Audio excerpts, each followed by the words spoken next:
Hello, everyone. Welcome to another episode of the Grass Factor. It is the Wednesday. I hope everyone had a fantastic Thanksgiving holiday. I know I did. I got away. I healed. I recovered. My voice is back. Still dealing with some sinus issues, but I'm good for the most part. And man, this is years in the coming. We've had organization taking place offline, online. Shout out to Aldo for keeping this front and center for everyone, and J Pink for staying on this as well too. I am like a leaf in a stream, and it's hard for me to stay focused on any one thing at any particular time ever. And so this was how this was able to come together. So extra special episode. I'm going to cut all the jazz out because if you don't know, then it's very important that we get around to this. We have Dr. Micah Woods on tonight, and also Asian Turfgrass. We're going to give a little rundown of here. One of the things that as I'm going to wear my LCO hat that I haven't worn in a long time, but as an LCO, you're constantly looking for things that are going to give you some sort of competitive advantage while you're out in the field to grow your business. And so a lot of the research that I find myself trying to find to make sense of what I'm doing, why I'm doing it, where I'm doing it, how much I'm doing, I call it actionable research, right? And one of the things that ended up coming across was what is known as the minimum level of sustainable nutrition. And anyone that has, whether it's a continuing education course or sat through a college course of some sort related to lawn care, you've probably heard different methodologies of figuring out rates and how much exactly needs to go down. Probably if you got it more technical, you started hearing about ratios and nutrient removal rates, especially if you took any ag classes. You hear a lot about nutrient removal, and it was a lot of noise. And I'll say, even admittedly on my end, I got sucked into all of them. I did the BCSR thing where I'm trying to find magic ratios, and if I just found the magic ratio, then I could make centipede grow through the worst ice storms that had ever existed. And I bought into any and every piece of bullshit I could to try and make sense of why I just wasn't that good of an applicator. And so what I ended up learning was that the overwhelming majority of the time, it was just because I overcomplicated the absolute crap out of everything I did. And what was particularly interesting to me about MLSN was it took the opposite approach, right? Instead of starting with, we know that as long as we're way up here, everything is going to be golden. But what if we looked at it from the standpoint of where can we still function at a maximum level, but cut the rates that we need in order to get there, right? So what exactly is that minimum threshold where we can start to detect failure points? And then, of course, I'll let Micah explain how he came into it, but there's buffers that come into play and how he designed the whole thing. But it totally shook what I believed turf management to be, specifically lawn care for me. It completely rocked what I thought lawn care was, and it kind of put me on a new path where I didn't feel the need to FOMO my way into the next year of early order program of buying whatever it is I needed to buy, because if I just found the right magic potion, everything would make sense. So anyway, Dr. Micah Woods, thank you for taking time out of your busy schedule to come on and talk to us jabronis about whatever it is we get into today. If you don't mind, give us a quick, brief rundown of who you are and what you do for a living. Yeah, well, thank you for having me on the show. We finally got this scheduled. We have been talking about it for a couple of years, and because of my travel schedule, I hadn't been able to make it. And I'd say, okay, contact me 3 or 4 months from now, and we'll try again. I live in southern Thailand. I'm in southern Thailand right now, and I started the Asian Turfgrass Center in 2006. So it's been 18 years that I've been doing this. I'm an independent turfgrass scientist. I'm in the turfgrass information business. So I develop turfgrass information, and then I share that information. And I share it through writing or through speaking or through videos or through podcasts or whatever. And so sometimes it's new information, sometimes it's old information. It turns out it's often new information because I I find there's problems, and then I do some research about it, and I try to come up with a better answer to those problems. Prior to that, I was a graduate student at Cornell University from 2001 to 2005. That's where I got my PhD, and I studied specifically about soil testing and nutrient availability of cations to turfgrass in especially in sand root zones. And then prior to that, I was a golf course superintendent in Japan and in China. And that's kind of what got me interested in living and working in Asia, because I'd taken holidays to Thailand when I was working in China. And I thought, wow, the beaches are so nice. What a great part of the world this is. So when I went back to graduate school, I already knew it would be nice if I could somehow work in Asia after I got my PhD, and I ended up starting my company and doing that. And prior to that, I went to Oregon State University and have a horticulture degree with an emphasis in turfgrass and landscape management from Oregon State. And I grew up in Oregon and have also lived and worked in some other parts of the United States. But now I'm in Asia and I'm in the turfgrass information business. And because I do all of my communication in English, uh, it turns out that my company, the Asian Turfgrass Center, does much more of its revenue producing work outside of Asia. So I, uh, I do work in Europe and Australia and the United States and Canada and all over the place, and quite a bit in Japan, because most of my emphasis is in golf, and Japan has the world's second largest golf economy, uh, and well over 2,000 golf courses. So I do a lot of work in Japan and spend quite a bit of time in Japan. I'm always curious about this, right? So you opted to get a PhD, but you did not go into academia. Was a PhD always your goal? When you decided on your major, did you know from day one that, oh, I'm going into a graduate program. I'm going all the way. No, not at all. In fact, I took a year, but it happened pretty soon. It happened pretty soon, but when I started, it wasn't that way at all. I uh, graduated from high school a year early and didn't know what I wanted to do. I thought maybe working in business would be fun, and I tried that, and I hated working in an office. And I ended up working on the grounds crew at Waverly Country Club in Portland, and I was 17 going on 18, and turned 18 working there, and I just loved that work. I loved clearing the leaves, filling divots, resodding turf, planting seed, mowing the grass. I just loved managing the property. I labeling trees, identifying trees, and putting the signs of this one is a Douglas fir, this one is a, a big leaf maple, and so on.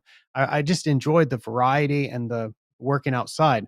And my boss there, Richard Schwabauer, suggested that I go to Oregon State University, and so I thought, okay, I'll go down there, and so I went down there for a visit, and I thought that's really cool. Wow, you can actually study this. So I applied to and was accepted at Oregon State, and I started there in 1994, in the autumn of 1994. My dad was working in a furniture factory down in the Phoenix area, and so the summer of 1995, after my first year at Oregon State, I went down to Phoenix and I worked at the Desert Mountain facility up in Scottsdale. So I could live with my dad and go up and work in Scottsdale. And it was then that I decided I wanted to get my PhD. I'd been to university for 1 year at Oregon State, and all of a sudden, there I was. It was a new construction of the Apache course. The Apache course, Desert Mountain is a multi-course facility, and they were growing in, planting, constructing, building the Apache course.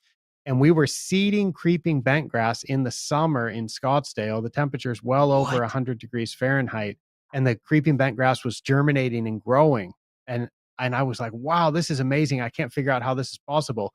We were sprigging 419 Tifway Bermuda grass into something that coming from the Willamette Valley of Oregon, where the soils are really nice, I didn't even recognize that what we were sprigging into was soil, because to me it looked more like a road base. It was just this desert rock. And I was like, wow, I can already tell that as an undergraduate, I'm not going to learn enough about how is it possible to grow grass in these kind of soils and grow grass in these kind of extreme temperatures. I thought, wow, and all of a sudden, I was just riding a four-wheeler down in the desert because we were operating the pump station from a diesel generator. So I'd get in there before sunrise and turn the generator on and fire up the irrigation system and then go out and work all day. And then at the end of the day, shut it down. And so it was a lot of riding around in the desert and a long commute from Chandler down in the southern part of the Phoenix area, and then driving all the way up about an hour up to North Scottsdale every day. So, lots of time to think, and I was like, "Wow, I now I've worked in Oregon. I could work in the, Southwest, and next year is gonna be the Olympics in Atlanta, and I had an aunt living in Mississippi, so I thought I could go live with my aunt and go to the Olympics and work at a golf course over there, and then maybe the next year I could go up to New York or Boston or something, work in the Northeast. Wow, I could graduate with a four-year degree, and I'd have worked in all corners of the US. Wouldn't that make me an attractive job candidate? And then I thought, and I'm so interested in how this is all possible to grow grass in a condition like Oregon, where the condition's just perfect for growing grass, and then growing in the desert where it seemed impossible. But then I saw that it was possible. And I thought, well, I could learn all about this if I go to graduate school, but maybe I could go work overseas for a few years first, see some of the world, then get a PhD. Let me add up the years. Oh, right. I'd be 29 years old when I graduated. Wouldn't that be an attractive resume? He's worked all over the US. He's worked internationally. He's got a PhD. And so it occurred to me when I was 19 years old that, wow, I'm really interested in this, and that would make an attractive resume. And that's when I decided. So that's a long answer to a very simple question. It's funny that you were structuring your goal plan there with the idea of being the ideal hireable candidate, and now you find yourself self-employed, which is there's something beautiful about that. I love it so much. I've never basically never yeah, never really worked for anybody. So I went to grad school, never really with the intention that I wanted to be a professor. It was all about I wanted to learn. And I wanted to learn, and I wanted to know how to be a scientist, and I wanted that credential of having a PhD, but really I wanted to learn what those other people know. And then it When turns out that you end up learning for yourself. Yeah, there's something about being self-employed, and I feel like the pace at which you consume new information accelerates, or at least it happens at the pace at which you learn best, right? And I don't know, there's something very attractive about that to me. I will say this, Micah, that you're in good company here. That everyone else that's their faces are showing are entirely what we use the term unemployable. We just wouldn't fit well in any other scenario where we weren't our own bosses, so to speak. So research wise, okay, so you go through, you get your PhD. Now, what was the birth of the Asian Turfgrass Center? How did that come about? Uh, I was missed missed a flight back to Ithaca. I was in Bangkok for a Christmas holiday, wasn't able to get the flight back to the US. So I was stuck in Bangkok for a couple extra days, and I contacted a friend in Thailand, and she said, "Well, there's a mutual friend who is in the golf course construction business who's playing golf. Why don't you get in touch with him?" So I got in touch with him. He said, "Yeah, I'm playing golf at this course in Bangkok tomorrow. Why don't you come play golf with me?" So I went and played with him, and he owns a golf course in Thailand, and he's a civil engineer. He has a construction company, and he also does golf course design and construction. Hmm. So we played golf. This was when maybe 18 months, probably 2 years before I was going to graduate. And he was like, "What do you think? How deep should the sand cap be on a fairway?" Because in Thailand, as in the Bangkok area, it's a floodplain, so golf courses customarily get capped with sand to improve the water infiltration and make them playable when it rains. And I said, "Well, I could do an experiment about that. We could check the different particle sizes of the sand, or we could research this. He said, my family's got a golf course and we've got some extra land out there. What are you doing this afternoon? I said, nothing. I still don't have my flight back to the US. So he said, oh, if you want, we could run out to that golf course. I'll show you that extra land. Maybe you could do some research out here. So we were talking and we just really hit it off, and we're still friends today, and we've played a lot of golf around the world since then. But he showed me this extra land. He said, you know what? I'll let you use this land for free. Like, and I can help you build it. Like, you can operate the business, but you can use this land if you want to do some turfgrass research. So I got the idea. I don't know if any of you guys remember Farm Links down in Alabama, Yeah. but that was Yeah. a golf course by the Purcell family, I believe. I think they had something to do with polyon coating technology Mm-hmm. and some Yes. fertilizers. And so back at that time in the early 2000s, that was a collaboration. Uh, Different sponsors have been involved, but it was a Toro, Club Car, Yeah, maybe it was Syngenta or another chemical Epcot company. for golf courses. It was like going to Epcot at And then Disneyland. they bring people in, and they had Seashore Paspalum on one par 3 fairway. Hole 17 and 18 were zoysia grass.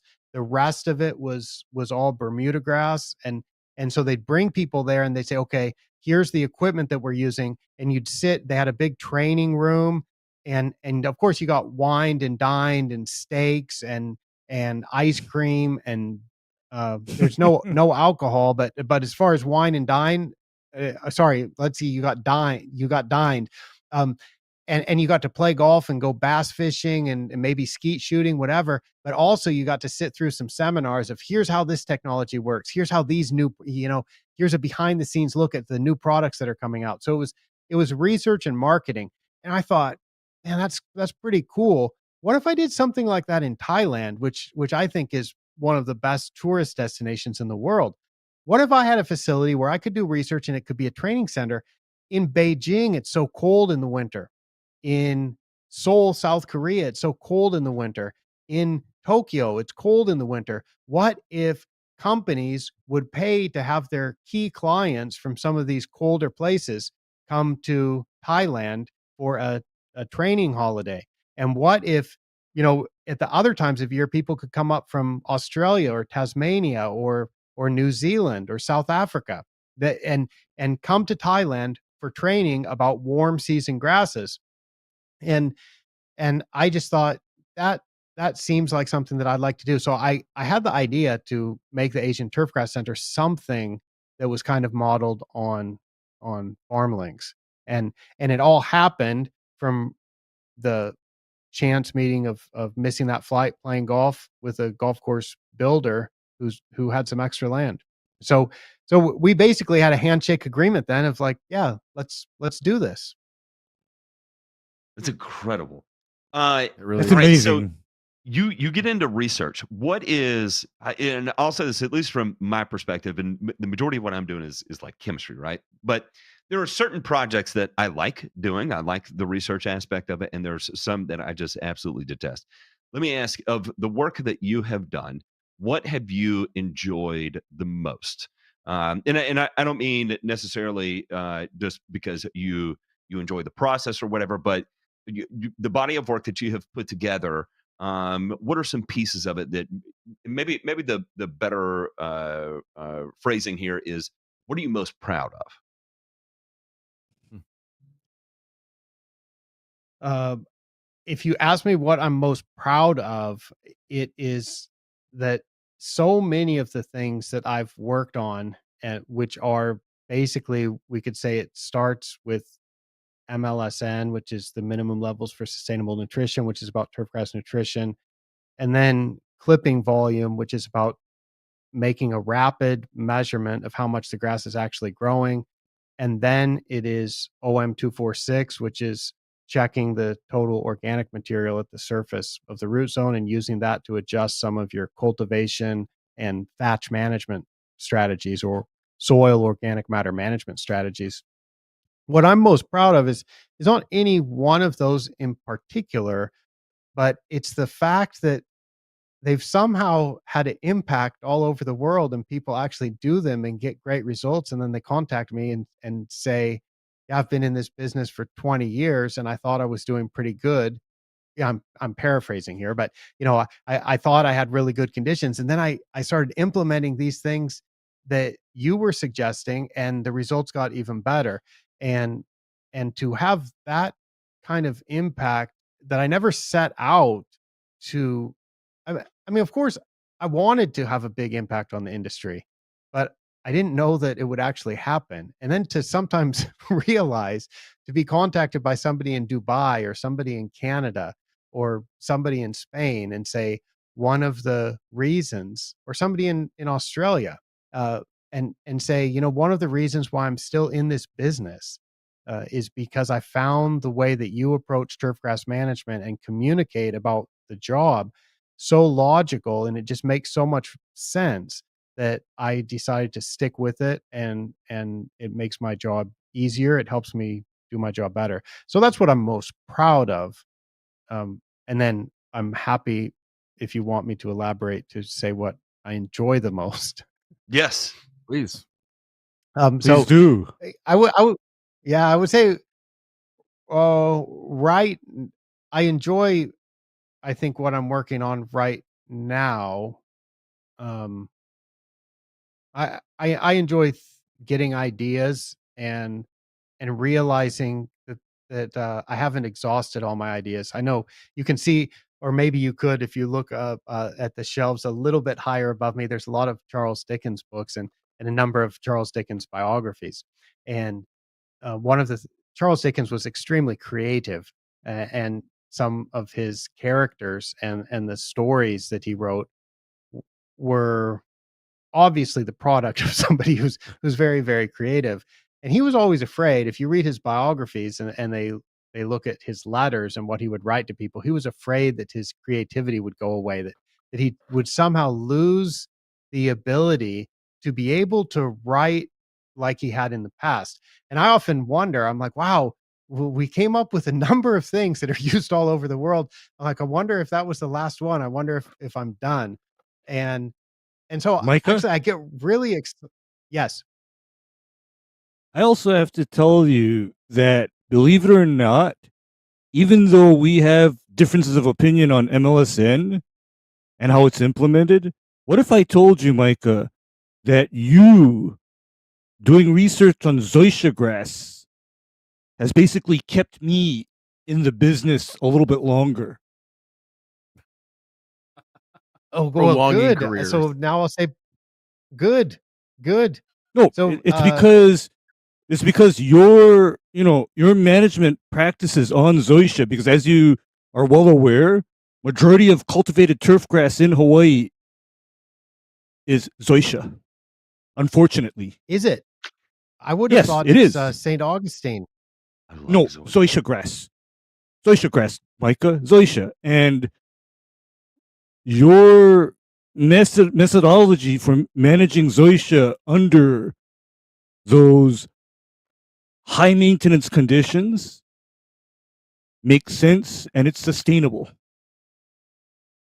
Oh, good. You know what? I don't know if you've seen any of my blog posts where you'll know you will Micah, understand about your blog posts are exactly what I've been following all these years. well, terrific. No kidding. Ray, let's talk about traffic. Let's talk about a lawn on the north shore of Oahu, for example. It's a hypothetical lawn, but it's zoysia. Okay, and somebody parks. I got to tell you one more. They park their truck in. I just had a conversation with somebody just this past weekend where he asked me, how come my zoysia grass, where the UPS and FedEx guys roll their big trucks over it, looks better than the rest of my zoysia lawn, which is thatchy, puffy, and hard to control? And I told him it is because zoysia needs extremely heavy traffic on it to keep it under control. Your lightly trafficked front lawn that doesn't get the UPS driver parking on it every week, that is grass that is going to be thatch prone. And that is exactly what I observed. Is the grass that got rolled over by heavy objects frequently, no thatch. It's flat. Yeah, exactly. I think if you put enough traffic on zoysia, you'll make it somewhere in between a golf course putting green and golf course fairway type of condition, and Okay. you wouldn't really have to mow it if you put enough Okay. traffic on it. And likewise, and- Micah, I can also tell you that because I know of the grass's need for traffic, I definitely have a preference for mowers on zoysia. I prefer the heavier golf green and golf tee type mowers with the metal-filled rear drum for the weight and the compression. Yeah, I agree. I think more traffic on zoysia is better. Mhm. Yeah, otherwise, you get something that's puffy. It's difficult to mow. It's easier to scalp. And it's thatchy. It's yeah, it's not pleasant. All right. So you are concerned about running out of we'll say your creative flow. And I that is something I'm completely identify with. It's something that I repeatedly say out loud to internally in our own business is that I feel like I potentially have 10 years of creativity left, and then I'm afraid of what's going to happen after that. And I start planning, what does my life look like after my business? Because I have mentally assigned to myself that I legitimately only have 10 years of creativity left. And then from there, who knows what's going to happen. Are you suggesting that you are experiencing the same thing, or where are you going with this? I have the same concern because it's it's just like you never know how long you can continue to come up with things that are relevant and that are any good. And I don't want to keep searching after new things and then have them not be good ideas, right? So it turned out that MLSN, despite Ray probably agrees with me a lot more than he thinks he does about MLSN and its practical application. And I'm not sure that this show is going to be the perfect time for us to go into that deep dive of about MLSN. But things like MLSN have been really useful. Things like clipping volume have been really useful. Things like OM246 are really useful. And I just don't want to go down the wrong path of starting research into something that's not really useful, or just do something that people can't get good use out of. So I've been really pleased that my most recent research, which is really about organic matter management and measuring the total organic material, that's been very promising. So that's the OM246 stuff. That's been really good. I quite like what I'm doing now that I haven't shared publicly very much, but you can find snippets of it on my blog. And that is about sampling procedures for nutrients, basically. I think there's a lot of optimization that can be done in turfgrass because we are not these big agricultural fields. And you look at what the standard recommendations are. You can go to Rutgers University website. You can go to Penn State University website. You can go to Michigan State University website. They all say to take 12 up to 20 subsamples, or even 30 if you can. Put them in a bucket, mix it up. First of all, nobody's doing that. Second of all, I'm not quite. Nobody can tell you why they make that recommendation, but like you were saying, Matt, about learning new things and learning at your own pace and maybe implementing new things. Universities are not the place where that really happens. A lot of people just say, well, that fact sheet on the website is not my responsibility. And I'm looking at it going, well, you're a university and people are looking at that as like, that's the nice source of information. Why are you making recommendations that nobody wants to take responsibility for, and nobody will say where that even came from?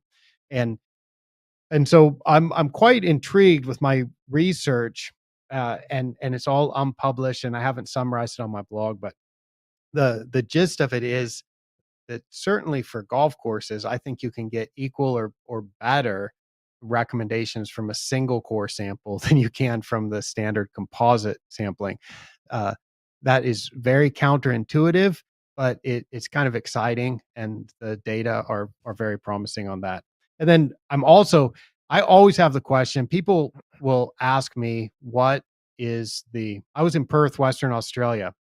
I'll tell a story. I was in Perth, Western Australia a couple of weeks ago, and I sent some pictures from there to a friend in the United States. And the first thing he asked was, what climate here is the most similar to there? And that is a common question. And people will sometimes wonder, yeah, or I wonder, how does Honolulu weather compare, the grass growing weather? How does Honolulu grass growing conditions compare to Bangkok? How does Bangkok compare to southern Thailand? How much different, if you look at Hiroshima in Japan at sea level, in the summertime, the average temperature for 6 or 8 weeks is higher than it is in Singapore. So sometimes the question would be, well, if you look at August conditions in Singapore and August conditions in Hiroshima, how similar or how different are they for growing grass? That is something that I've been interested in for a long, long time, and I've been making some progress with my research into a way to quantitatively give an answer to that. And basically, we could take an entire database of world data and then compare. And so you could pick, like, these are the 10 locations that are the most similar. These are the 10 locations that are the most dissimilar. Or you could say, well, obviously, if you go to San Diego, a lot of places near San Diego, like Oceanside and Solana Beach and Del Mar, are going to be quite similar to San Diego. So you could exclude your own country and say, what are the most similar places in Europe? What are the places in Europe or Australia that are the most similar to San Diego? And that, I don't know how much general interest there is in that, but it's something that I've been very interested in, and I've been making some progress with that. So that answers what's most exciting for me, and it gives me ego boost to realize, yeah, maybe I'm not all used up yet. So I kind of want to walk through your research, and we'll start with the big ones here, and then we can wrap up with your soil testing work. But give us a rundown of MLSN, and let's hear it from the horse's mouth. I think whoever you ask about MLSN, you're going to get a different description of it, but the functionality of it remains the same. So let's hear the description of MLSN for you, and what is to see it in an applied science kind of way. And I'll just say that the majority of the people that are going to be listening to this are in the lawn care space. Where do you think it is applicable to lawn care? That's a very good question. And MLSN started because the current soil testing recommendations, the recommendations for fertilizer based on soil tests for turfgrass have a lot of inconsistencies, and they're difficult to apply, and they lead to a lot more fertilizer applied than is necessary to produce the desired turfgrass conditions. So I was going around after I finished my PhD uh, and just saying soil testing recommendations are broken. And then I'd go give another talk and say soil testing is broken. And then I would just tell people, like, soil testing is broken. And that's not useful at all. And I look back on that period of my life with a bit of embarrassment of, like, well, what was I trying to do? How It's not useful to go around telling people that something doesn't work. You should give them solutions.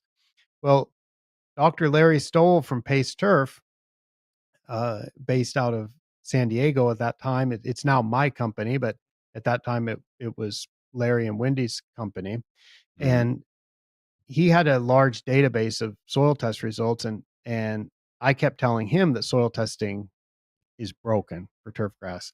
Well, he said, Micah, I think we have some data here that could help us understand a different way to approach this, because he had this large data set of 16,000 or so soil test results, and they have some metadata associated with them of whether the turf was a problem area or whether it was not a problem area.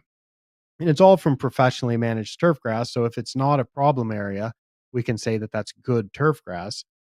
And so we looked at the good turf grass portion of that, and we looked at how the nutrients were distributed. And then we make the assumption that if the turf is good, there's enough of a nutrient in the soil to support good turf grass. So we just looked at the distribution of nutrients in good performing turf, and we found that you can have really good performing turf at low nutrient levels, medium nutrient levels, and high nutrient levels in the soil. And we looked at that on a element by element basis. So we looked at that for potassium, for phosphorus, for magnesium, and for calcium, and so on. And we made the assumption that if the turf growing in soils with what we would consider to be relatively low nutrient levels is good, then that's enough nutrient. There's enough of potassium or there's enough phosphorus for the turf to be good, to produce a good stand of turf grass if there's that much nutrient in the soil. So that's where MLSN came from, was looking at good performing turf, looking at the soils in which good performing turf was growing, and saying we just want to stay above some minimum level. And as long as we're at that level or above, we know that we can have good turf because we've got thousands of samples of good performing turf that's growing in soils that are at that level or above it, for a particular element. So the way that it works in practice is we look at how much the grass will use, because one of my big complaints about the conventional soil testing approach, one of my big complaints about that, and one of the reasons why I was going around saying soil testing is broken without offering a solution, is because it's got this target level that you want to have in the soil, but it doesn't look at depletion rate. It just says that you want to grow your grass in a soil that has this much nutrient. Well, if the grass is alive, then if you have, let's say, 70 parts per million potassium today, if your grass is alive, the soil should have less than 70 parts per million potassium tomorrow, because the roots will have taken up some potassium. If you've got 40 parts per million phosphorus and your grass is alive, then tomorrow you'll have less phosphorus. And the conventional approach doesn't systematically go around saying, if you test at this level, here's how many months or how many growing seasons you can go with a certain level of fertilizer before you need to test again, or before you need to reapply this element. With MLSN, we built all of that in. And so with MLSN, there's three specific parts, three specific numbers that we want to know. We want to know what the use rate is of every element. So that's going to be based on where you're growing, how long your season is. And I'm getting into where this is related to lawn care, or how I would use it if I were managing lawns. You want to know what grass you're growing and where you're growing it, and how long your season is. And then you want to look at how you're managing it. Are you managing it like zoysia, that you basically aren't going to fertilize very much and you're just going to roll it all the time? Or are you going to manage it like Bermuda grass and grow a little bit of grass? And are you growing something in Philadelphia? Or are you growing it in Miami? They have different length growing seasons. So by looking, basically you can just look at your nitrogen rate. If you're applying 3 pounds of nitrogen per 1,000 square feet, then that's going to be the maximum amount that the grass can grow. If you apply 4 pounds of nitrogen per 1,000 square feet per year, that's the maximum amount the grass can grow. If you apply 1.5 pounds, that's the maximum amount the grass can grow. All of the other elements are going to be used in proportion to nitrogen. So you can really rapidly get an estimate of what your maximum nutrient use could be simply based on your nitrogen rate. And your nitrogen rate is going to be adjusted by professional turfgrass managers. It's going to be adjusted based on grass type and climate already. So you can use that as a starting point to figure out how much of each nutrient the grass will use. And then you can compare that to what your soil test result is, and you compare that to the minimum amount that you want to keep in the soil, and you take the estimated plant use. You need to do a few conversions to express these all in the same units. But you take let's say that we convert everything into pounds per 1,000 square feet.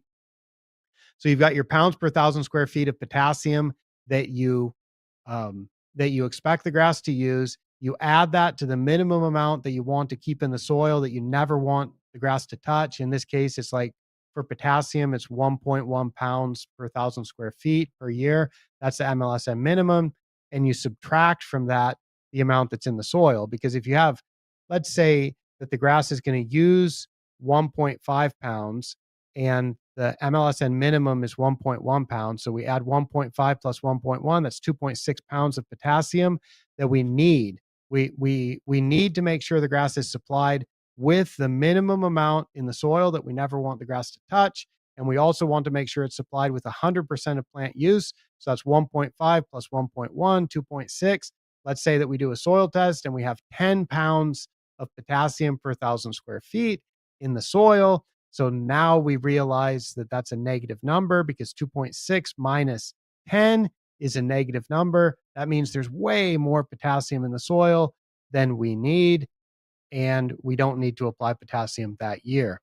However, it's going to be more common that we might have 2 pounds of potassium in the soil when we do the soil test. And so in that case, it's 2.6 minus 2, and we would get a fertilizer recommendation for 0.6, and then probably just round it up to 1. And that's how it works for every element. And it turns out that this is a really efficient way to do it. And the criticism that I get from people like Travis Shaddix or from Doug Soldat or other university professors, the criticism that I get from them is that MLSN recommends too much. And then the criticism I get, I think, from Ray is that MLSN doesn't recommend enough. So I feel like it's really an interesting place to be to be criticized on all sides. But there is a lot of logic behind it. And it just makes a lot of sense because the default here is to say that we could just simplify that equation. If you want to, why don't we let's just forget about the soil. And if you want to, just supply 100% of plant use. So we can just start off by saying that the default amount to apply is 100% of plant use. What MLSN does is it takes the situation where the soil has a lot of phosphorus or the soil has a lot of potassium, and it safely tells you, okay, this is a situation where you don't need to apply that much. But in the cases where the soil is low, MLSN is always going to recommend 100% of plant use plus the quantity of fertilizer that is equivalent to the MLSN minimum. So we're taking a parts per million value and converting that from 3-dimensional form in the soil volume. We're converting that to a fertilizer amount spread across the surface. So that's my 5-mile car ride explanation of MLSN. No, That's perfect. Go ahead, Domain.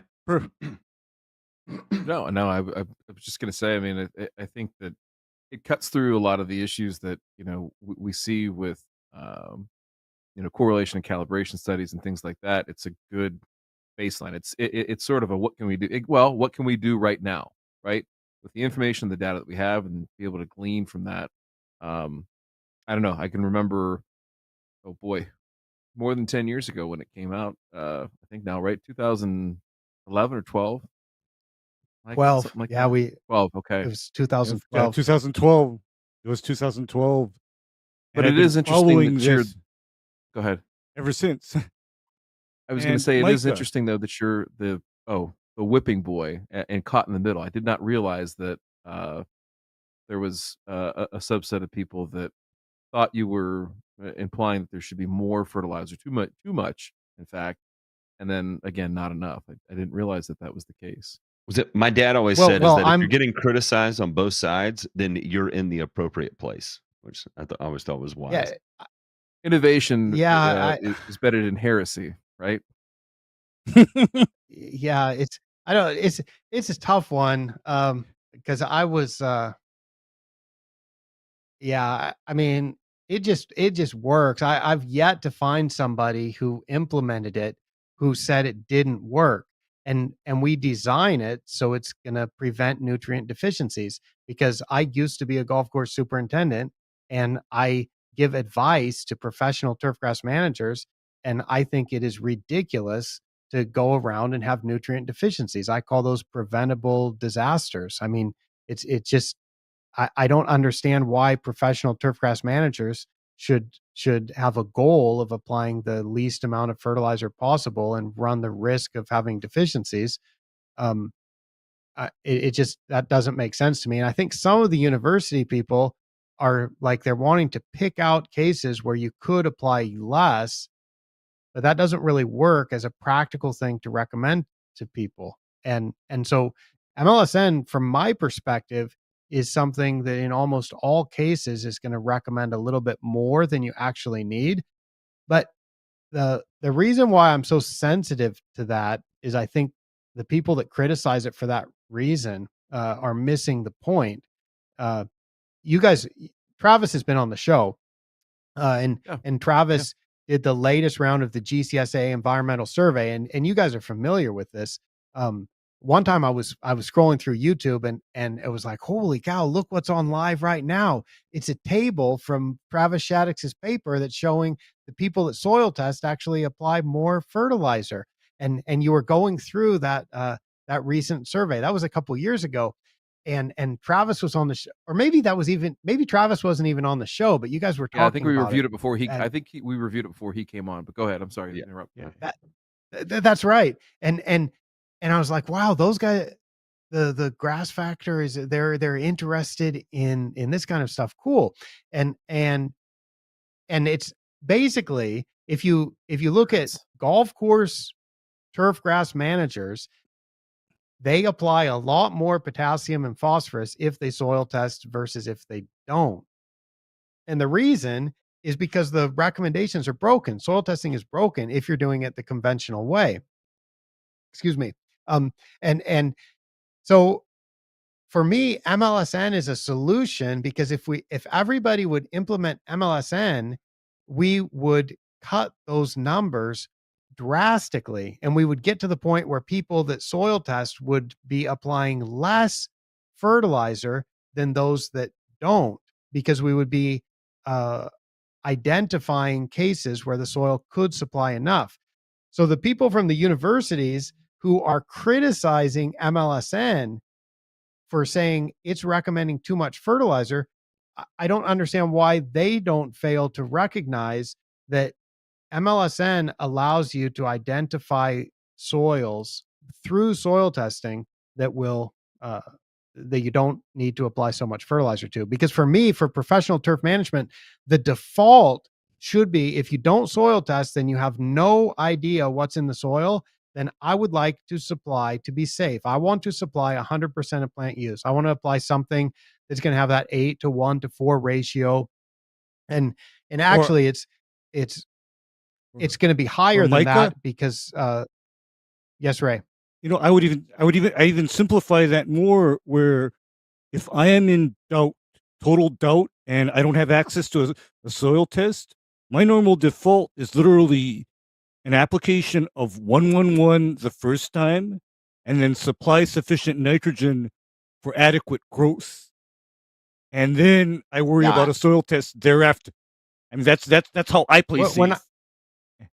When I do, we just had a soccer, a football pitch seminar in Bangkok a couple weeks ago, and I wasn't in Thailand. I was traveling, but we had a field day associated with that, and so I wasn't able to set up the pots that I wanted to demonstrate. But there's been a push for using zoysia on sports fields in Southeast Asia, and I thought, well, Oh my it'll be God. interesting.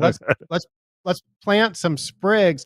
I just want the people, everybody can see what's the difference in establishment rate between seashore paspalum, Bermuda grass, and zoysia.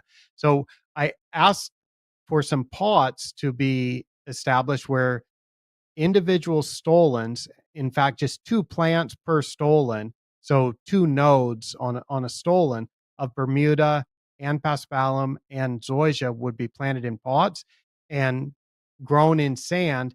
And those were planted like 30 or 40 days before the seminar. And of course, there's a drastic difference because the zoysia looks like it doesn't do anything for the first month, and the paspalum and the Bermuda fill the pot. But of course, I wanted to put enough fertilizer to do that. So I recommended, please alternate between triple 15 and urea. And when I do a Oh grow in, yeah. actually in this case, my recommendation was just to keep it simple with just triple 15 every 3 days. 1-1-1. 1-1-1. Yeah, and but that certainly works, but that's not what my optimum recommendation would be. But my default, if we're going to fertilize for a decade, with and just saying, you know what, I don't like soil testing, or it's too expensive for me to do soil testing, or I don't trust soil testing or whatever, because there's various people. Yeah, I give seminars about turf nutrition, and some people are like, what about the nutrients that aren't available? And I'm like, well, that's what soil testing is. It's a nutrient availability index. But if you've got that doubt, here's my answer for you. Don't soil test. And my recommendation for you, if you don't try, if you think your soil cannot supply nutrients, if you think that your soil is locking up nutrients, here's what you can do. Supply as fertilizer 100% of what the grass can use. And if you think that that's not enough, just supply 110% or 120%. That's still better. That's still more efficient than what the industry standard is, because people tend to supply even more.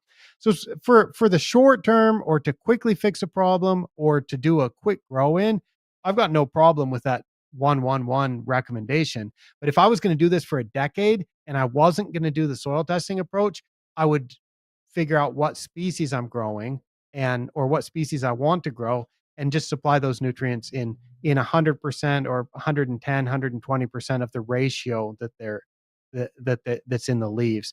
So that's going to be something, if we're looking on an N to P2O5 to K2O ratio for cool season grasses, that's often going to be like 8 to 4 to 5, something like that. Or maybe 10, 4, 6, something like that.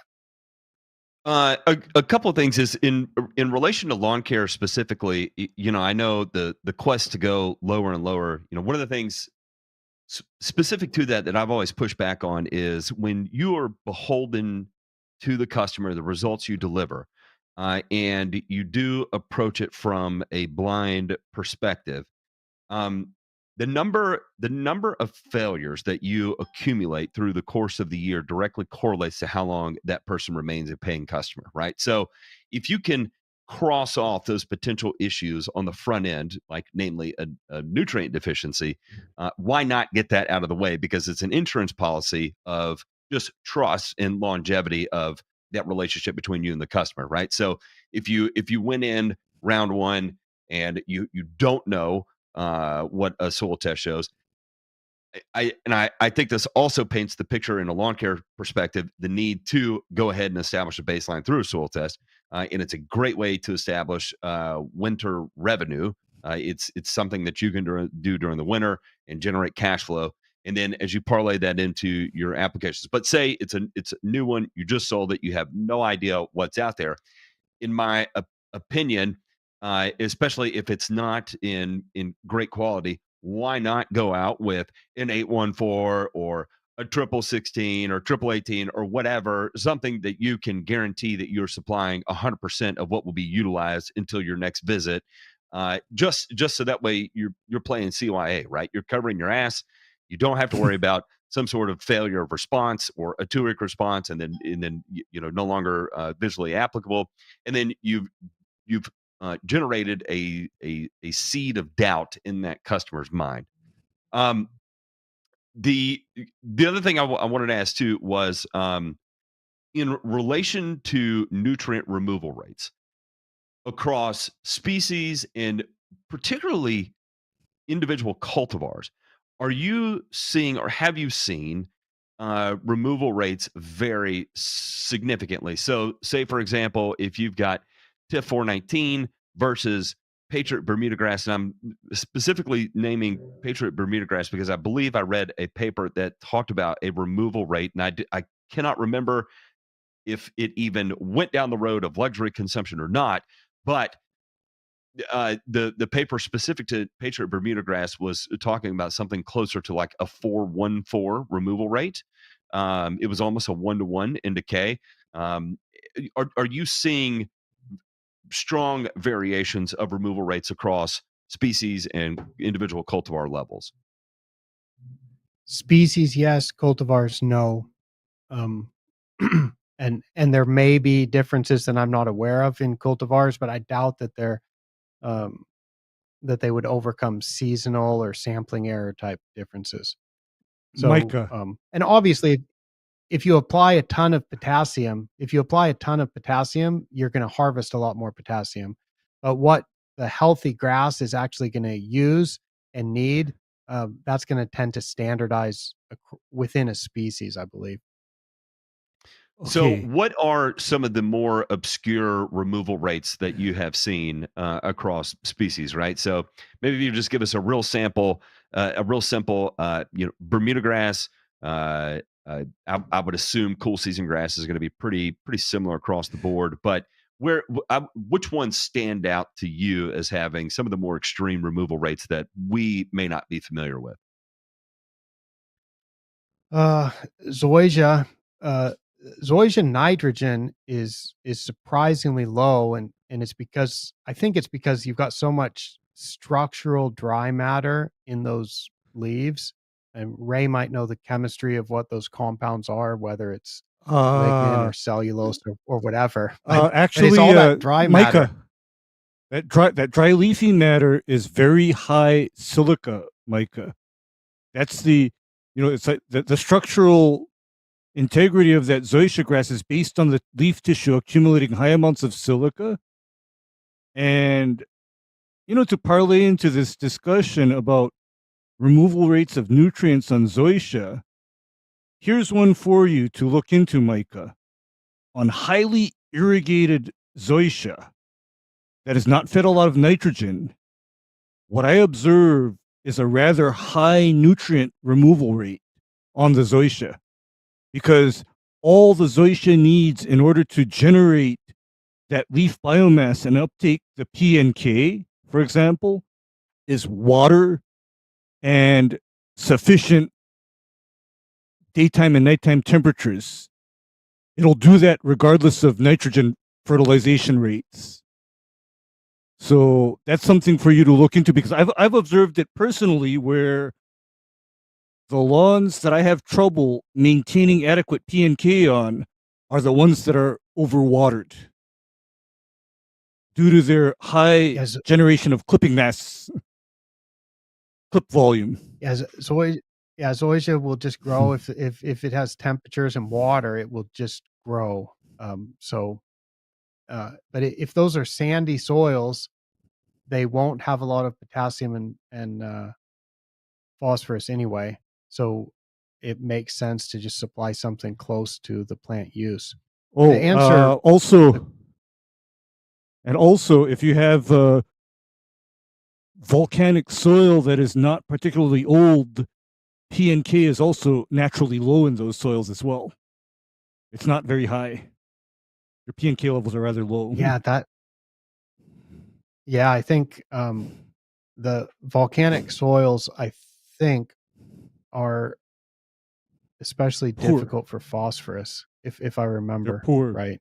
Because they're poor. I mean, it's I think the type of clay mineral that's present in that soil is rather deficient in phosphorus, and I've personally observed instances where I've seen phosphorus deficiency in zoysia grass.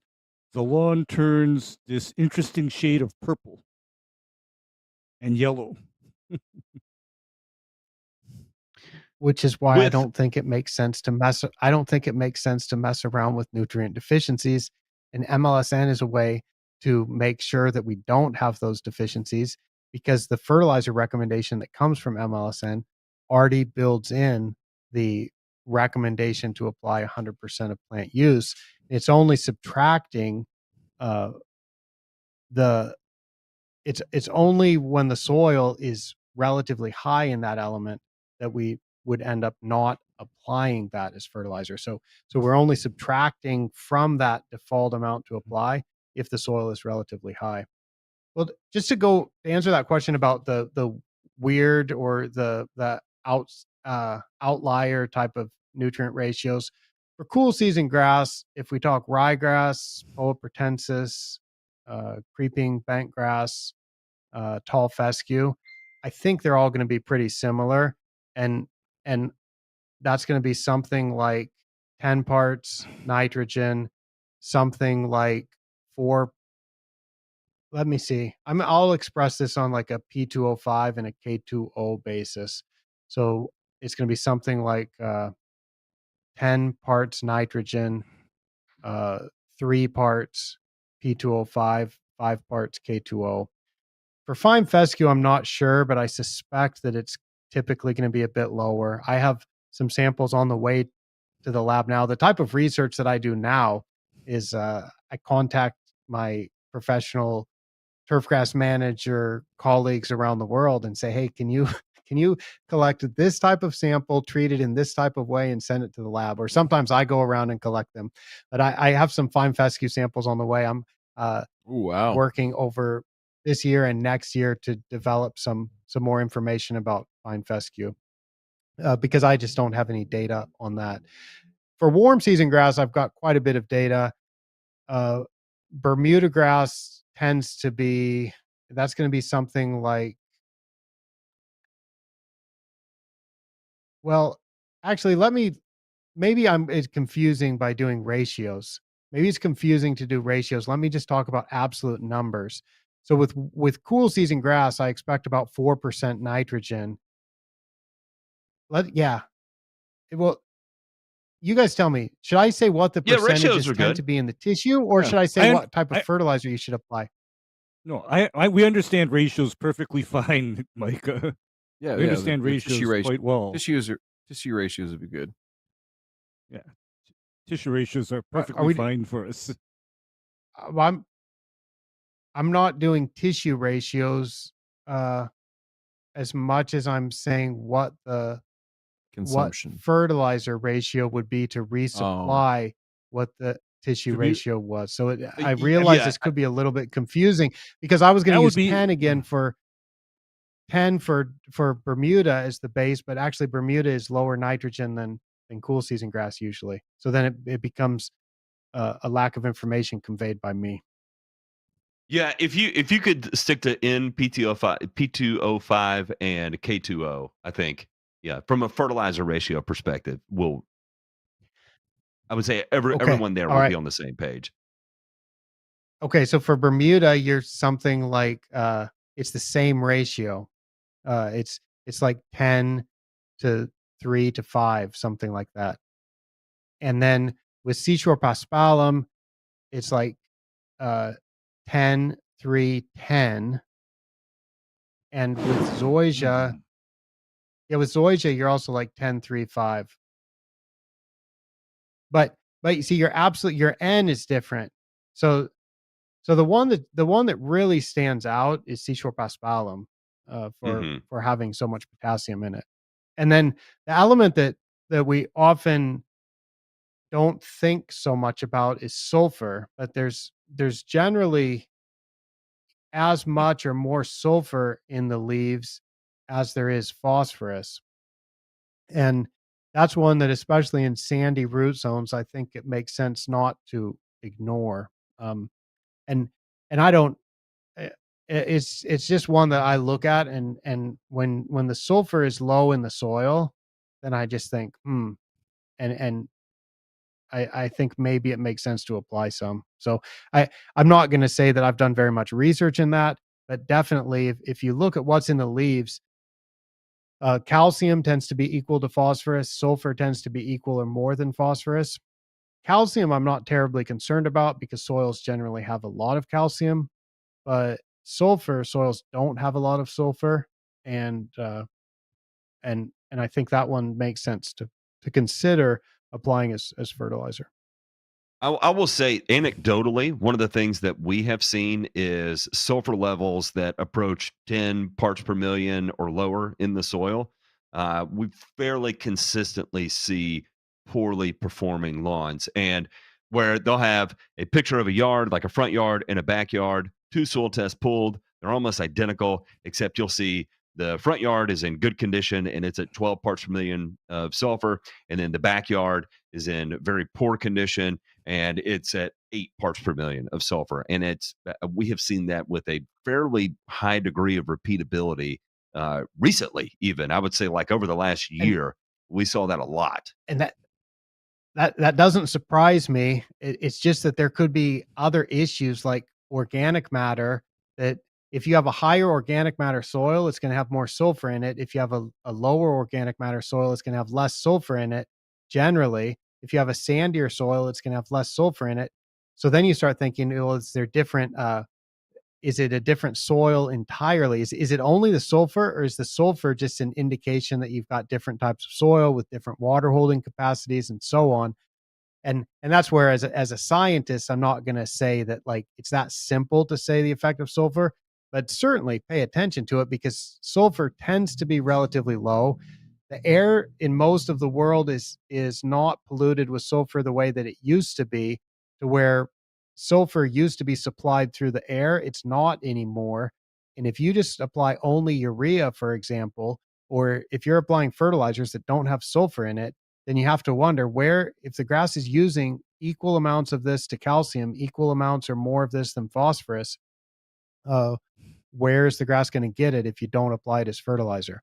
And so that's my practical approach. And I don't want to read too much into the soil test because of the confounding factors that it could be. Like this, I always wonder about lawns when people are building houses and doing lawns, if there's so much fill and just like soil that I see when construction goes on, that they're not taking the best topsoil necessarily and spreading it evenly around the lawn. No. So you get some No, really no. weird soil situations, and in that case, it makes sense to use soil testing, but don't read too much into it. Sometimes you just apply what the grass can use.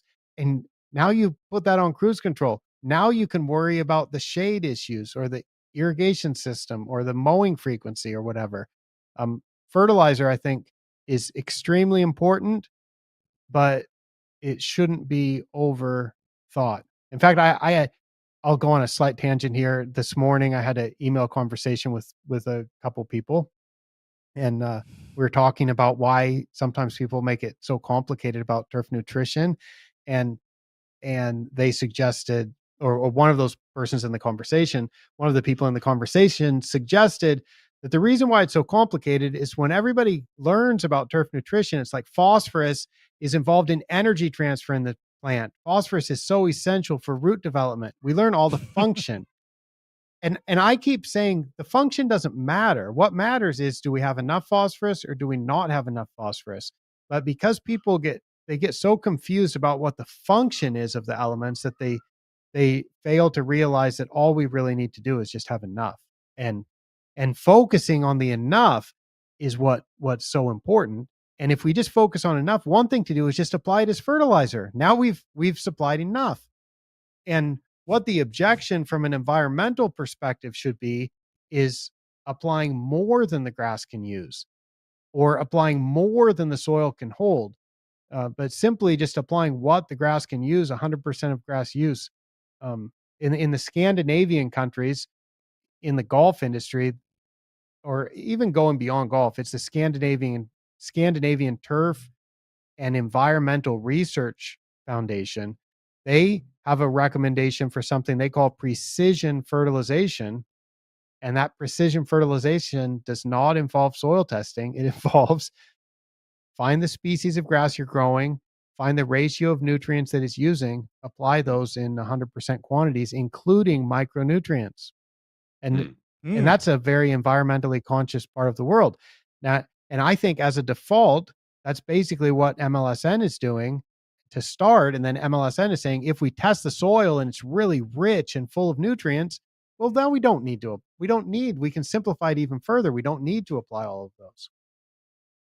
Interesting. So I'm gonna pivot now and OM 246. I wanna talk about this, and the reason why is that so many lawn care guys are growing on native grass, right? And one of the biggest hooplas that we hear, especially from the fertilizer salespeople, is uh, managing your organic matter and doing so with if you add this substance, you're going to increase the microbial activity, and by populating and paying attention to the entire fauna, the magic really is where it's going to start to occur.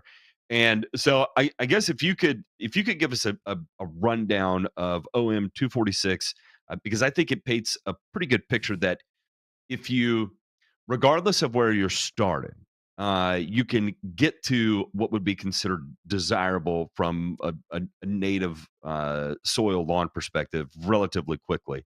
So yeah, let's just hear it from you directly.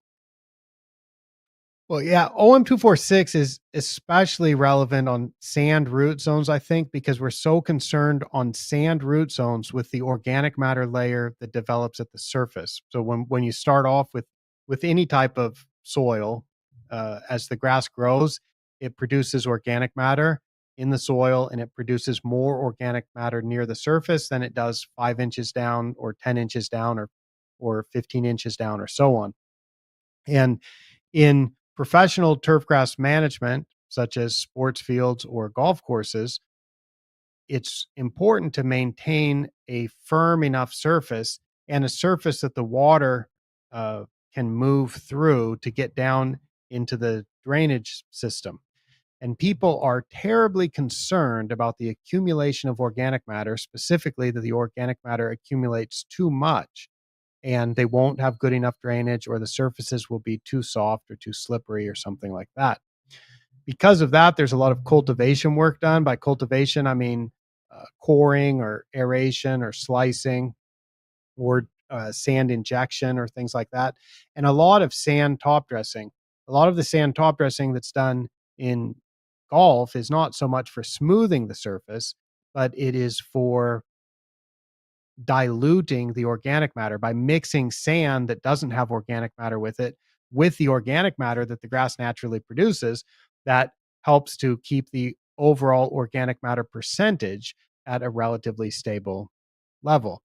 So to fine tune that, and to make sure that we're doing just the right amount of work, and to evaluate the effect of the cultivation work that we're doing, or to evaluate the effect of the fertilizers that we apply, or checking whether a biological product causes a reduction in total organic matter, total organic material.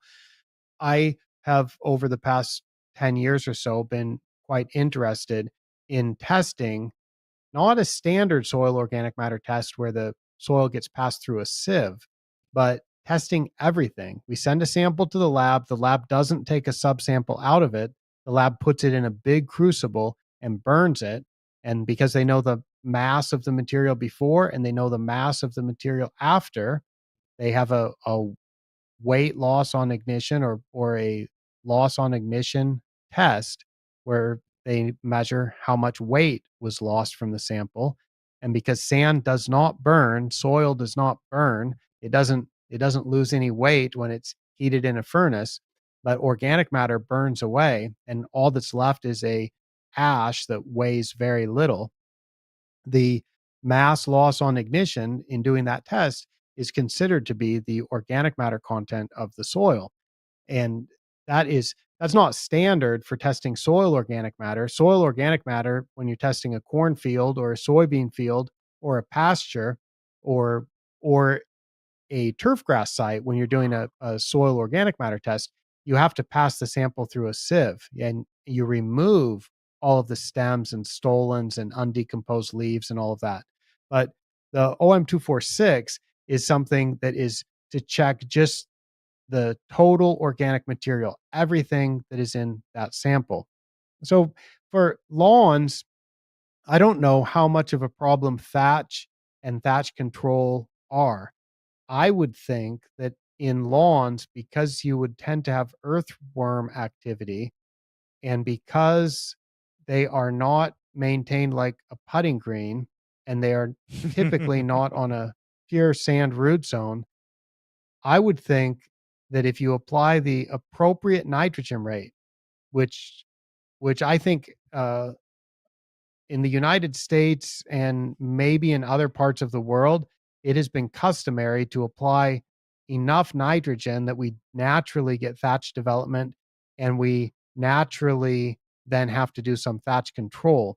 But I think if you apply the appropriate nitrogen rate, you wouldn't have to do so much thatch control. But OM246 would be involved in that type of assessment of whether you need to do more thatch control or how rapidly is the thatch accumulating, and how effective are the maintenance practices that you're employing to reduce the thatch. How effective are they at actually reducing that thatch? What we find is turfgrass produces a lot of organic material in the soil, and turfgrass, because it produces a lot of organic material, there is already a huge amount of bacteria and fungi growing there naturally.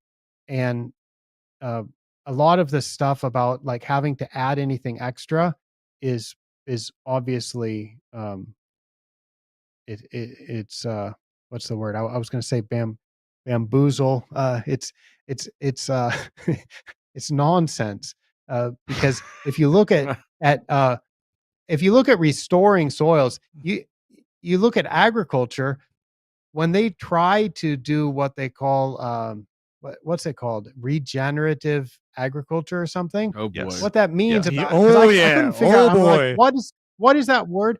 I said, what does that word mean? Somebody explained it to me. They said that means cover crops. That means you use cover crops. It's like, oh, well, turfgrass is a perennial cover crop. It is about the best thing in the world for for producing organic matter in the soil, and so much of the messaging about that in marketing and products is false.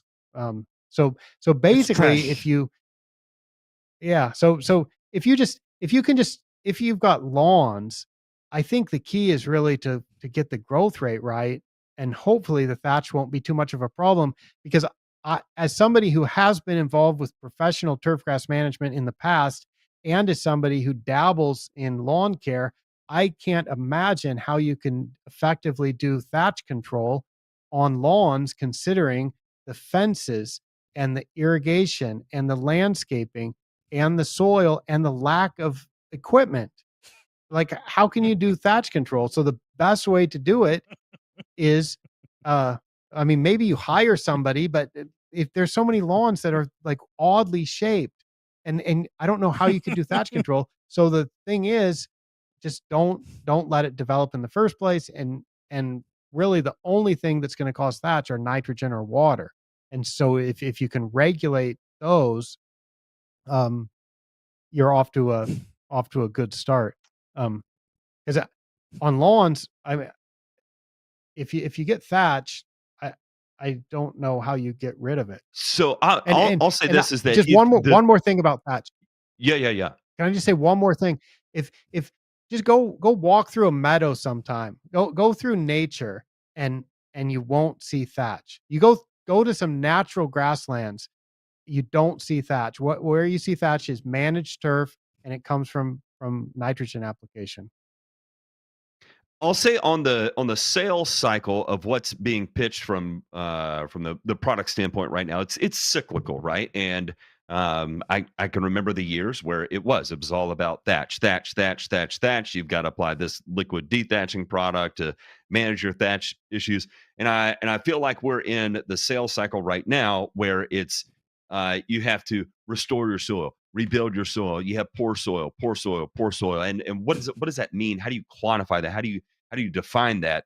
And there's a lack of consistency. In fact, there's just no definition at all. And so the idea is that you have to apply the big one right now are applying microbes, right? Or but the bugs in a jug thing, and it's we've got this composition of bacteria that goes down, and it if you apply it this number of times per year, then you will rebuild the populations in the soil to uh, whatever. It's going to perform like magic. You don't even have to apply fertilizer anymore because you've applied all these things that are going to go and unlock what is already there in your poor soil and turning into high performing soil.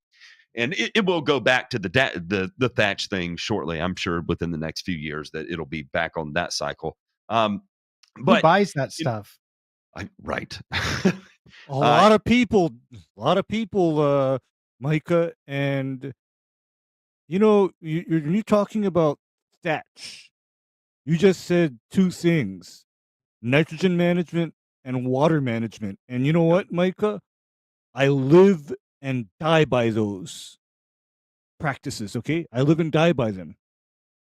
I control water and nitrogen to a rather extreme degree.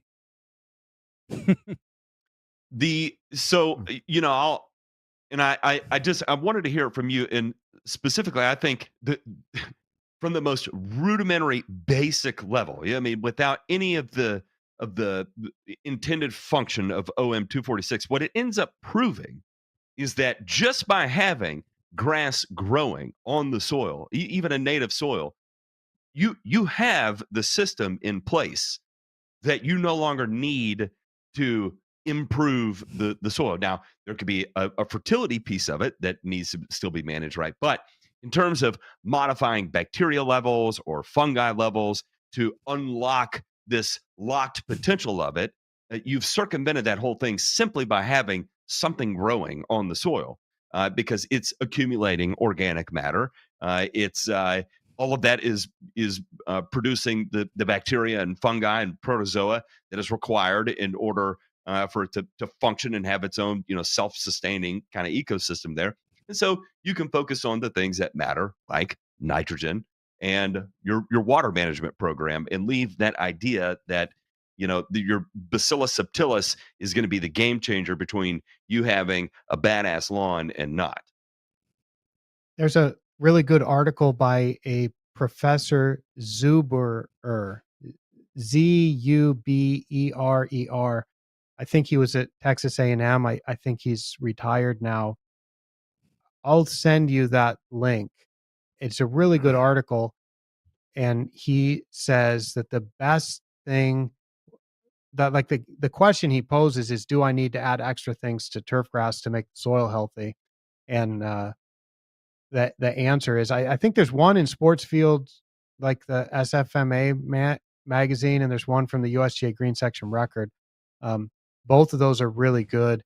And he concludes the best thing that you can do for the soil microbiology is grow grass and focus on the fundamentals. Make sure that you have enough air in the soil, make sure that you irrigate properly, make sure you fertilize properly. Healthy grass is the best thing that you can do.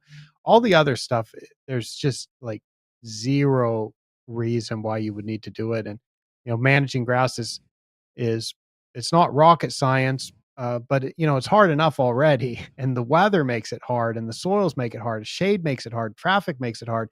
There's enough real problems to worry about that I think it is really a pity when people end up worrying about imaginary problems.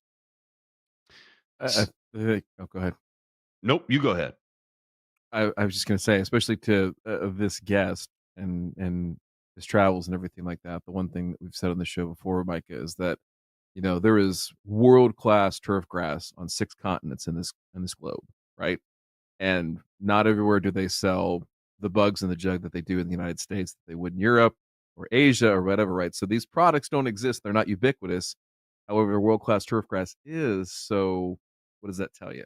You know, Yeah, you don't need that's a to, very good point. just saying like it works out pretty well that way. But anyway, I digress. Go ahead. So, two things wanted to address. And this it came from people asking questions. Number one is, what is the primary difference between SLAN versus MLSN? Primary difference is SLAN is uh, is based on research done in the 1960s and 70s based on agricultural crops. It's not really based on turfgrass research. It's based on monocot research, basically. So probably hay yield for Bermuda grass, corn, that sort of thing. And it's, if you look at one of the books I have on the shelf behind me is Turfgrass Soil Fertility and Chemical Problems, and there's a line in the book. Right. So this book, and there is, I don't know if my bookmark is there. Yeah. So my bookmark is right on this page, on page 164. And you won't be able to read it, but I will read it for you. It says, in some cases, turf grasses have been placed in a high phosphorus and potassium requirement category, while pasture grasses were in a low category. This decision was based on economics, not agronomics.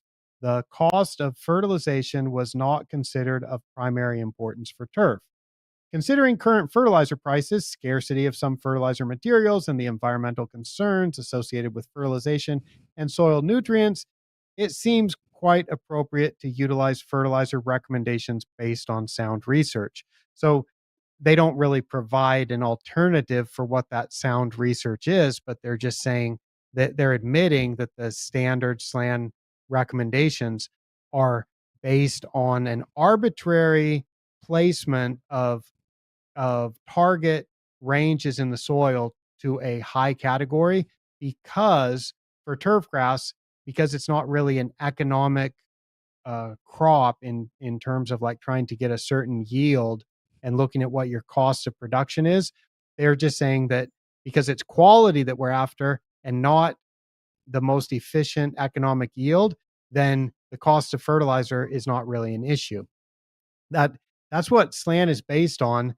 And that is the big difference, is that there are these so-called optimum levels in the soil.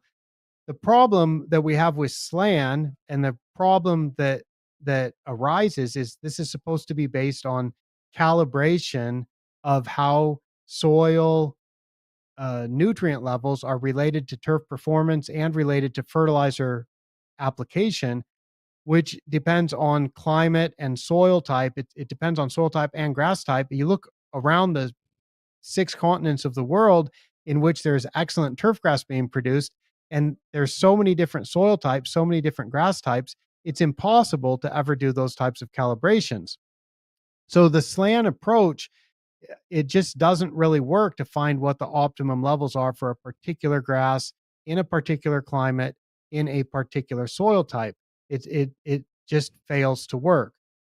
With MLSN, it's a grass-based approach. It's saying that here, the default amount we want to apply is 100% of plant use. You can figure that out anywhere you are in the world based on a number of ways, but the simplest would be to just look at the nitrogen rate that you apply. But you're looking at the grass type, you're looking at the season length, and so on.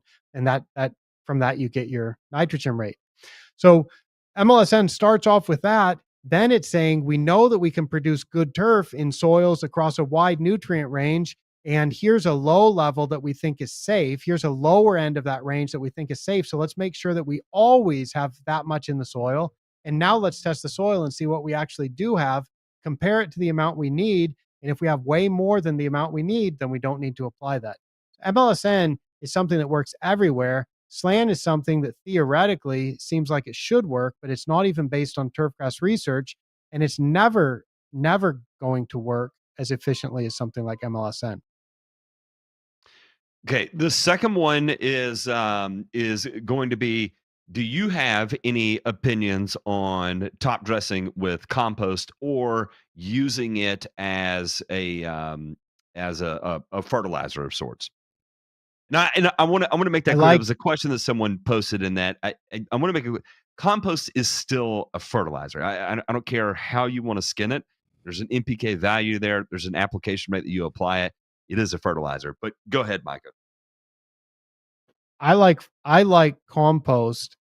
The question is what compost is such a wide term. So it's An umbrella. compost to me is a decomposed it's a organic matter that has undergone some level of decomposition. But whether that is coming from tobacco leaves or cannabis leaves or grass clippings or horse manure or straw with some chicken manure and cannabis leaves mixed in with it, or whether it's coffee grounds, like or food waste, or they're so to me basically it's organic fertilizer. But I like compost. It's just you could have an awful compost that's full of weed seeds, or you could have a high quality compost that's just like putting a nice organic fertilizer. Generally, I like it because it it's slow release nitrogen. It has a lot of other nutrients in it, and it holds water. So generally, those Oh, are all things that are going to be beneficial for plant growth. And I'm not a I fan. think that yeah, I gathered I'm that, not a but I'm not a fan. I like it. I I'm like it. not a fan at I all. just think I'll give you I'll give you two examples or anecdotes of cases where it does work well, and the problem with the problem, of course, is because the material is so varied. You need to figure this out for yourself. So I can't really give a specific recommendation for anywhere. But I visited Dan Dinelli in Chicago this August, and he's got fairways that he's only top dressed with compost for over a decade, maybe 2 decades, and we put a soil probe in there, and it is amazing the porosity of that soil. It's wonderful, and I don't think he fertilizes it either because there's so much organic matter there that provides all of the nutrients, all the nitrogen that the grass needs. It's very healthy grass, and the drainage is terrific.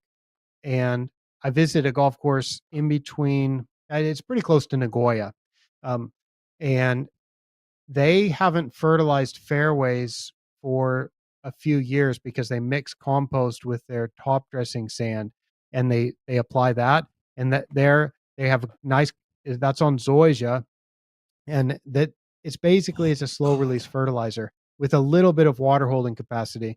They're also doing that. They're mixing with a front end loader. They're they're mixing compost, a different higher quality compost, in with their sand top dressing for putting greens. And they're every sand top dressing app on the putting greens, they're putting out some compost.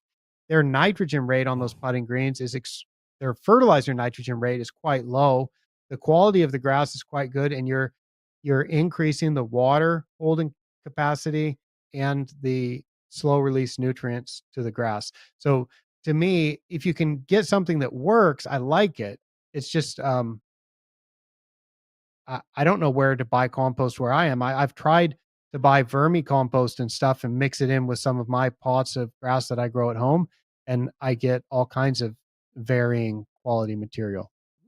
Well, Yeah, that's the big hard part about it is that compost is an umbrella term, right? And everyone and their neighbor has a compost supplier, at least in the U.S. And what ends up showing up is going to vary so much. For instance, when I lived in Augusta, they got the big cricket crap place out there, and 90% of the time, what shows up looks like pretty clean cricket manure. and then the other remaining Cool. percent, you've got a lot of debris in there, and you're like, man, what is this? This doesn't look like any of the other truckloads that were delivered. So there's a lot of variance there. I've had personally, I've had delivered mushroom compost that had sodium levels that were insanely high, and I ended up burning the absolute bejesus out of grass, and that created an issue. But so Brown Eagle, I want to make this here is that there's a lot of nuance to the word compost in and of itself. There's a lot of a quality variance when it comes to compost, and the other thing too is going to be your rate of application, and that is all going to be determined on what a lot of those compost specifications are.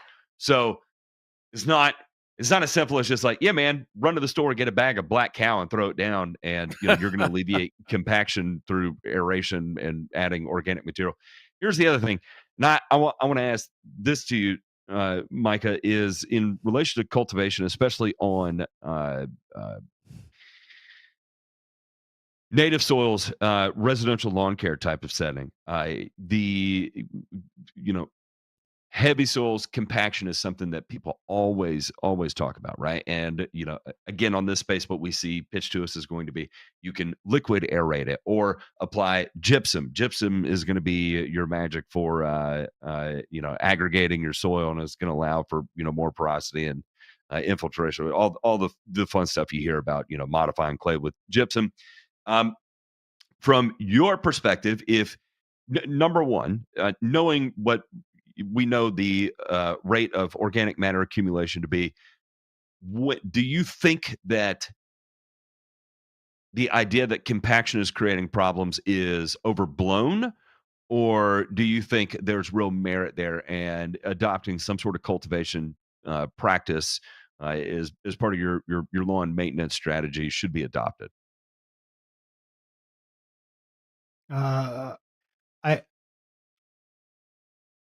I don't know, and I suspect that compaction is probably a problem in a lot of lawns because of some of the soil conditions and some of the traffic patterns that occur. But you're not going to solve those problems with gypsum or with liquid aeration. And you could solve that problem with mechanical decompaction. But I think I don't know the scale of the problem. So that's my answer. Understood. And that is a good point. That especially in I'll say like newer subdivisions, these subdivisions that are being thrown in where pretty much the entire subdivision is grown on structural fill. Yeah, there's definitely going to be some issues there, and adopting an aggressive management strategy that would include something like mechanically cultivating through aeration or whatever may be a good fit for getting started on it. Now, I'll say this is that it's pretty obvious to spot actual traffic compaction in a residential lawn. A lot of times there's going to be paths, or you notice where the kids play around the playground or swing set or whatever, and you get varying growth rates, and it stands out, right? But in other times, one of the easiest things to determine is like, how long has the lawn been here, right? And if you're at a house, and I'll say this, Brown, if you've been at your house and grass has been growing on it for 25, 30 years, is that actually a compaction issue you're facing? Because if you've had a 25 or 30 year established lawn, I would argue that the need that an aeration is going to provide you an ROI there is probably on the low end of probability there. So, okay. The other thing I wanted to ask, Brown. Go ahead. And Brown. Other thing is that if you actually do have a soil porosity issue, sand, okay, sand, because sand does not break down. Sand drains, exactly. Because if you're concerned about drainage, I would not look to compost, because do you know what compost does when it is mixed with clay? It forms the equivalent of a wetland bog. That is why I'm so categorically opposed to compost. I don't like growing grass on bogs. That's a miserable situation. Don't do it to yourself.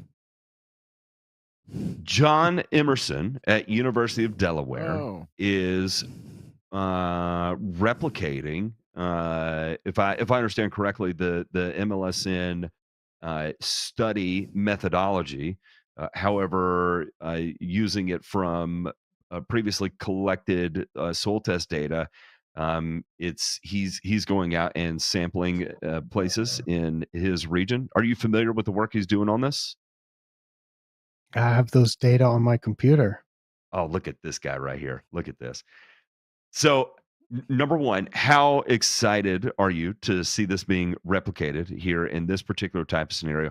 And if you could, we want to have him on and provide some updates. And so I'm not going to ask you to get into the data that he's actually seeing right now. But if you could help us maybe understand the methodology and the structure of his ongoing research. Real quick, like what I recall, and trying not to misspeak, I think he sampled from good performing turf on pretty much every golf course in the state of Delaware.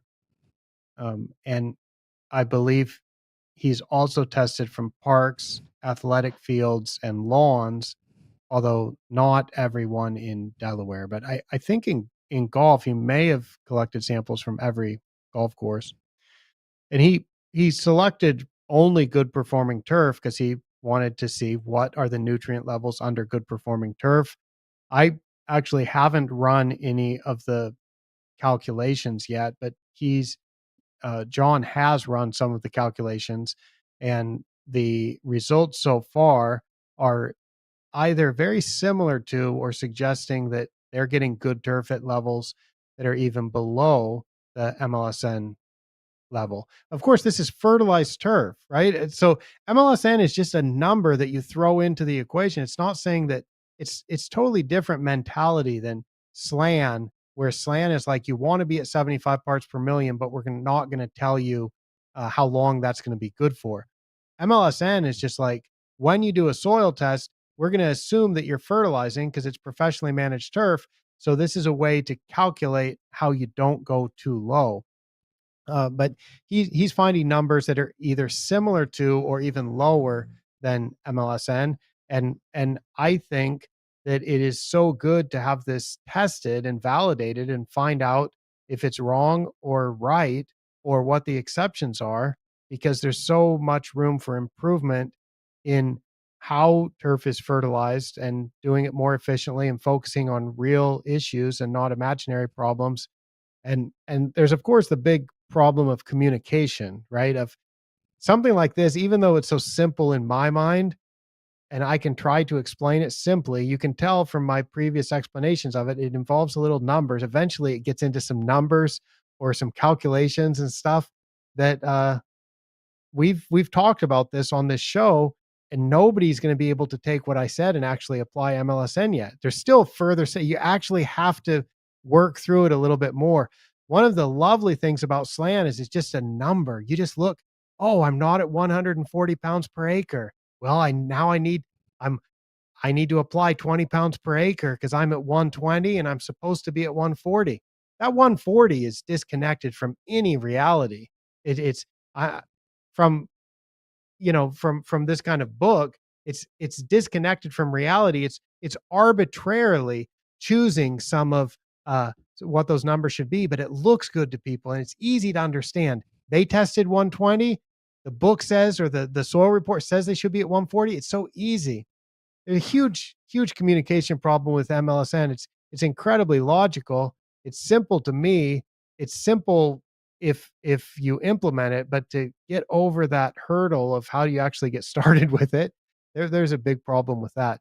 So to see John take a stab at trying to figure out how to apply it in the state of Delaware, and not only to check check the values and find out if the values are similar, or if it works, or if it fails, or if there are exceptions.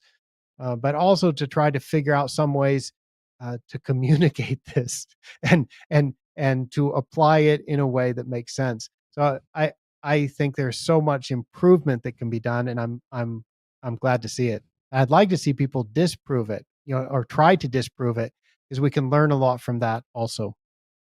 Do you think University of Delaware is on the path to becoming the first university to adopt MLSN for their fertilizer recommendations? Uh, you know, that's I think Cornell might. Cornell might. Uh, Certainly in the stuff that they put out, they are proponents of MLSN. Um, but Cornell's soil testing laboratory, if they have one still, I don't know if their soil testing laboratory uses MLSN, but the turf program at Cornell certainly recommends MLSN. And when they do advisory work for the state park golf courses or something, they're definitely using MLSN. Is Delaware on that path? I don't know. I had a meeting with John and with with two professors on his committee, and it's not certain that it's going to go that way, but I would think there's a chance, and maybe it builds from that. It's pretty easy for university professors to just say that it's not their job to do that, and they have something that works. And we see a lot of persistence of old methods and old ways of thinking, and in turfgrass. And so I think there's some good potential there with this program in Delaware to do some research, figure it out, compare it to the existing recommendations, see how it makes sense, see how it can be implemented, and perhaps it will get implemented. All right, last thing for me, and then I'll let Ray and Ryan chime in. Wilson Miranda asked, if you're not collecting clippings, do you still abide by the nutrient removal rate? So, for example, you're recycling your clippings back in, and say your removal rate is a 10.35. Do you still fertilize according to the removal rate, or do you account for a certain percentage of phosphorus and potassium being recycled back into the system? That's a really good question, and I think in the back of my mind, I'd probably be like, okay, I don't need to worry about it so much because I am doing this recycling. But I like to do annual soil testing for professionally managed turf. Although on soils or lawns, you really can get away with 2 or 3 year cycles of testing. What I would do for whatever that cycle is, whether it's one growing season or whether it's two or three, for that first cycle, I would go ahead and consider 100% of plant removal. And what you'll find when you do your second soil test is the depletion is going to be less when you recycle than when you didn't recycle. So out of an abundance of caution, I'm not going to really worry about that. But in the back of my mind, I'm going to be reassured that, boy, I'm really, really safe here because I'm recycling clippings. And then Wilson? because we have, if you harvest clippings, you're going to deplete the soil more. So your second soil test is going to pick up what that difference is, and your next recommendation is going to account for that. So what you'll find is your recommendation over time is going to go down and down and down if those nutrients are being stored by the soil and being made available to the grass. I think I have a good answer for Wilson's question because I have a lot of experience dealing with warm season grasses where the clippings are picked up versus where the grasses where the clippings are not picked up. In that you will find that yes, you will deplete a lot of phosphorus and potassium when your clippings are picked up, and you can validate that and confirm that via testing on the first year and testing on the second year, as Micah suggested. Whereas conversely, I'm going to be concurring with Micah in that if you are leaving the clippings regularly, you'll find that your nutrient needs are very low. And by the way, Micah, you know that instance of phosphorus deficiency that I see most often here? That's always on turf where the clippings are regularly picked up. I always see it on that type of turf. I almost never see it on turf where the clippings are left behind. Go figure, for what it's worth. Yeah, phosphorus doesn't move so much. So if you have a lot in the system and then you return those clippings, it's just going to get recycled and recycled. It's going to just but- keep on being yeah. cycled through the system over and over again, right? Mhm. Okay. But yeah, potassium would leach a little bit more.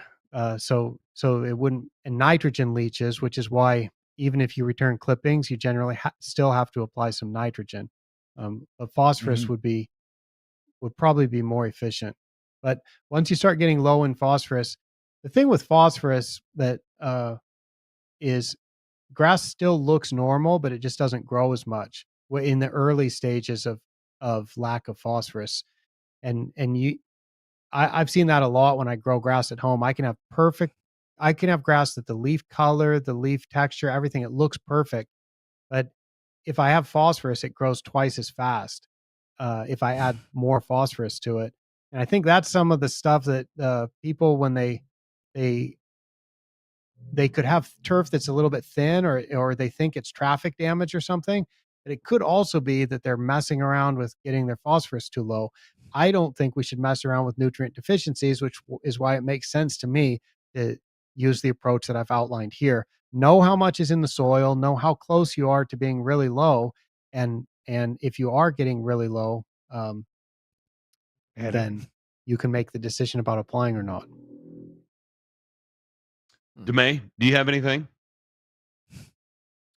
I had two things I wrote down a long time ago, but I'll go ahead and ask them. I think it's important. It's a good way to kind of round out this conversation. I hope there are future conversations for sure.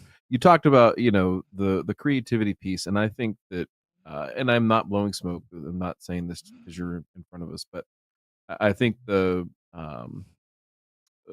paradigms that you've created here, MLSN, 246, football, all those things um, have been paradigm shifts. Like these are things that, if applied, will lead to uh, better managed turf. Um, I think more simply maintained turf. All things that are positives, right? Both for turf managers, the environment, all those things, right? So, my question, I guess, on this front is, how much of the creativity that you get to, have these ideas and everything is just you in solitude thinking about this and just, kind of iterating in your head versus the provocation of thought by others in conversations, because I see how much you travel, I see how much you interact, both online, in person, all that kind of stuff, at least from afar. And I'm just curious of if there's a percentage of how much is conversation and people spurring you on and thinking, all right, there's got to be a better way, versus you sitting and thinking, okay, if I break this down in my own mind, how do I build it back up into something that's functional? Oh, I think it's 99% to do with the unique situation that I've been in, where I get to see grass and meet turfgrass managers all over the world, growing grass in different climates and dealing with some of the same challenges and some of the different challenges. And then I'm prompted to try to find a solution that will work everywhere, and that will be practical enough that I could send somebody a email response, to somebody in Pakistan and give them some advice about how to manage nutrition on a seashore paspalum green that I've never visited, or to talk with somebody, or to teach a seminar in Chicago about how to manage on POA, and to have the same foundational logic behind it, where it will work, whether it's in person or whether it's advising somebody in a place that I've never been. So it's not my creativity so much as it is the situation that I've stumbled into, becoming aware of issues that could use some new ways of thinking about it. Where I think the typical professors that you see in the U.S., many of my friends and peers, they often have a job description that involves a particular responsibility for a particular state, and their job evaluation is based on how many seminars they give in a particular state, how many people they help in a particular state, what their reach is within a particular state, and because of that, their outlook is on solving problems and generating funding from within the state, and focusing on problems that are related just in that one place. And I often find, how does that really apply to Rio de Janeiro? And how does that apply to Johannesburg? How does that apply to Singapore? Sometimes you look at some of the US university turfgrass research and you're like, yeah, that was done on a small plot in Knoxville, and maybe it has some relevance to Bangkok, but maybe some of it doesn't. And I've been forced into the situation to kind of think of some things that are more general. So that's how I'd answer that. Not so much an inherent creativity within myself uh, as interacting with people and yeah, then get ideas from people. OM246 is not invented by me. It's just something that I know. tweaked an existing method just a little bit and then tried to promote it.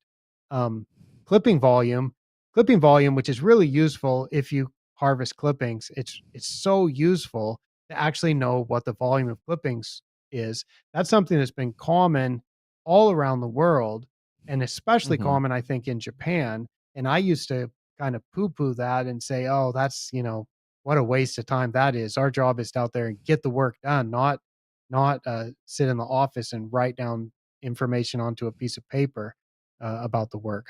I was aware of that, but I did not think it was important until I did think it was important, and then I've become an advocate for that. So there's a lot of things that I kind of want to take sort of credit for having some role in studying the effect of it and promoting it. Even MLSN, uh, it's such an unconventional way to do things. I told Larry that like I was kind of embarrassed to put my name to it at the start because I'm like, the real scientists are just going to laugh at us. And you see people like Travis Shaddix, he still won't accept it because it's never been published. I no longer have that uh, modesty or potential embarrassment about it. I'm just like, now I'm just about here's things that work. And I'm going to apply my scientific training and my scientific way of thinking to things that work, and then try to explain it to people and solve problems and not worry so much about some of the traditional stuff like that.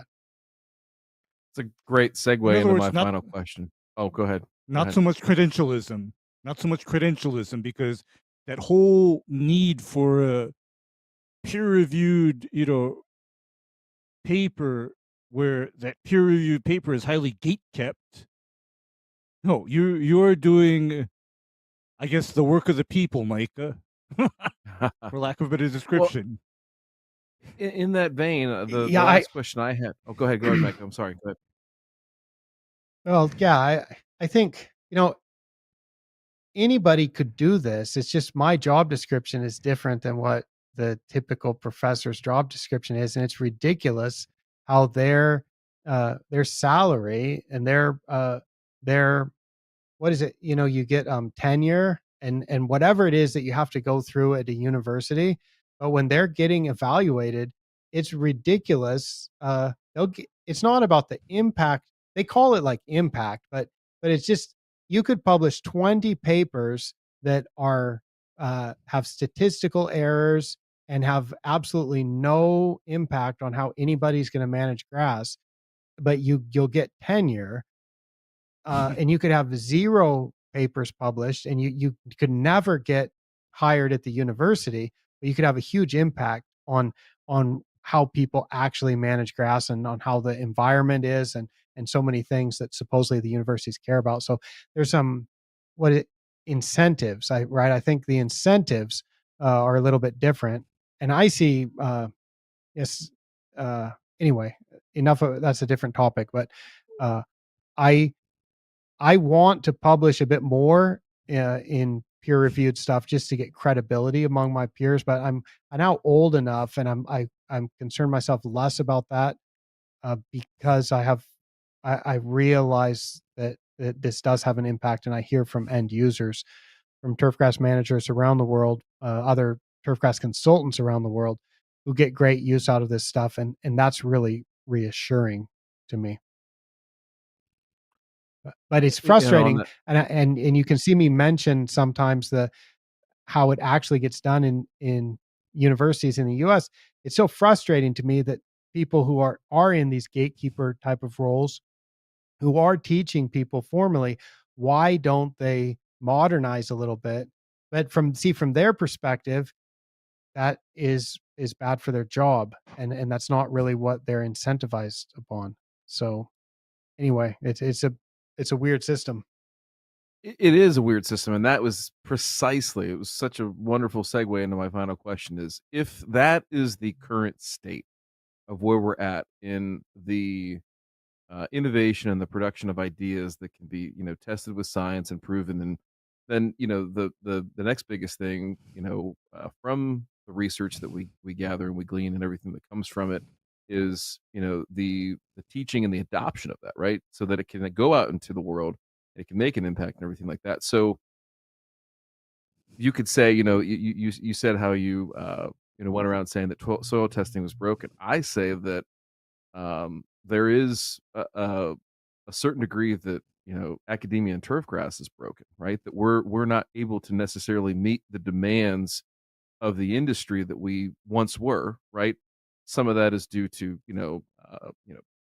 a decline in positions, declines in enrollment, things like that, right? But also too is funding, right? Funding has become a major problem. The largest subset of funding that turfgrass researchers have access to here in the states is from the USDA for this SCRI, the Specialty Crop Research Initiative. That hasn't funded a turf project in at least 2 years, maybe 3 or more, I think, at this point. And so my question is what is the future state of turfgrass research? And you're an extension, right? I mean, you are in research and extension. You just do it a different way. And I'm not saying that you get up there and pound your fist and say, "Hey, my way or the highway." But what is the future in the next 5 to 10 years of turfgrass research and extension to make an impact? I just realized Micah has adopted privatized extension. I'm just going to leave it at that. Go ahead, Micah. Ignore me. Yeah, So true. yeah, that's right. I mean, that's basic. I used the farm links analogy when I was saying how I got started with ATC, but it was also I I kind of decided I wanted to do this when I was in China. Before I went to grad school, I was working for a Jack Nicklaus uh, signature design housing community, international school, like an enclave for all the General Motors executives who were going to Shanghai when GM was doing a lot of investment in the automobile production industry in the late 90s in China. And so this was going to be like a super high budget place. They imported all the carpenters, even the carpenters, to put together all the Canadian made prefab. It wasn't like prefab, but a lot of the wood came from Canada. It was really foreign in Shanghai. It was very high budget, and they spent all the money. So after I'd been there like 18 months, we couldn't buy any imported fertilizer. That's when I learned that urea works, and, and you can use triple 15 and all of that stuff. Because previously I'd only used like Scott's fertilizer and stuff like that. So anyway, the place was running out of money, and eventually it got to the point where my salary wasn't getting paid, and that's when I left and went to Japan. And anyway, at that time, this is before I went to grad school, I was thinking, I have this luxury of being able to read things in English. That other people in China didn't really have. So I could access all the research. I could look at the TurfNet website. I could look at the Pace Turf website. I could read turf textbooks. I could get all this information. And I thought, other people in China, if they're getting information about seed, they get it from the seed company. If they're getting information about fertilizer, they get it from the fertilizer company. And I thought there was an opportunity to do something like extension simply because of my ability to access information in English. And I had the idea, well, if they're not going to pay my salary, maybe I'll start up some kind of consulting business. But in the end, I got a job in China. I got the job in Japan, so I was able to go to Japan for a year. And then I was always planning to go back to grad school anyway. I think there was part of that when I was thinking about getting started, about doing that private extension. So anyway, to answer your question, Ryan, what is the future? Uh, I don't know. It's messy and it changes, and people are messy and they change. Democracy is messy and it changes, right? I think that's part of the human way. It's difficult to predict, but I really, I think everybody can try to do the best they can wherever they are. I mean, that's really what it is. Um, And if you look in Australia, they've got the TAFE program, which is like technical and further education. It's a very trade-based, apprentice-based education, and that's really good. I visited one of those facilities down in Western Australia near Perth last month, and I was so impressed with the type of education that they're giving. Um, and so I think if you look in the U.S., there's Ori Georgetown that does a kind of a trade based, and you have to do an internship. And I just, I mean, you're asking a very big question, and I'm answering not the research aspect here, but just the education aspect. But I think there's a lot of education that could be done if it's funded through industry groups, um, and through some community colleges or something like that. Yeah, Um, no, I it- I agree don't with know that. that we necessarily need a bachelor's degree. However, uh, at at some point, you need to always have continuing education if you only start off with that. Um, I agree. and and see, the bigger problem for me in the U.S.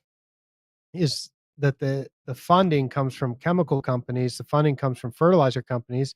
The reason why the there's no fertilizer research really that's not funded by fertilizer companies.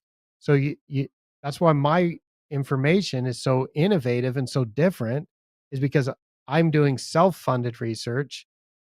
And you look at how many professors go to work for chemical companies, because people are people and they have to look out what's the best for them. And and you know, look at Enview, and how many Yeah. people go to work for Enview. And uh and how many people go to work for Syngenta.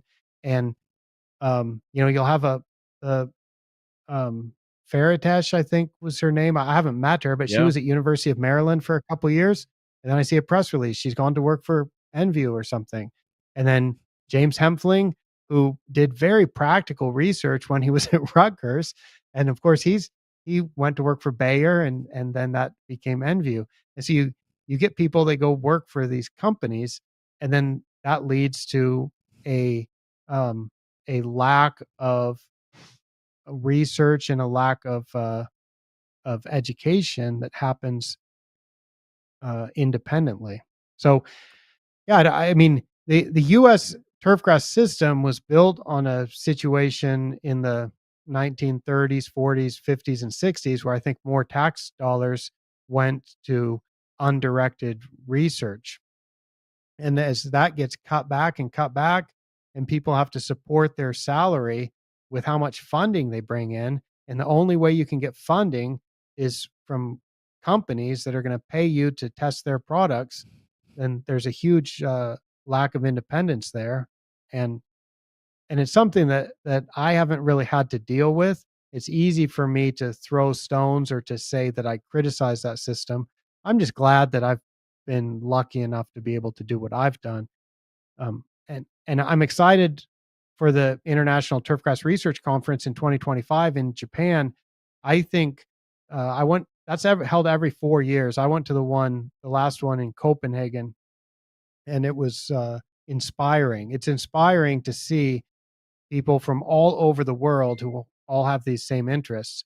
I would encourage anyone to attend the next one in Japan. And in 2029, I believe it will be in Guelph, Ontario, Canada, which is a little bit closer for the North American audience.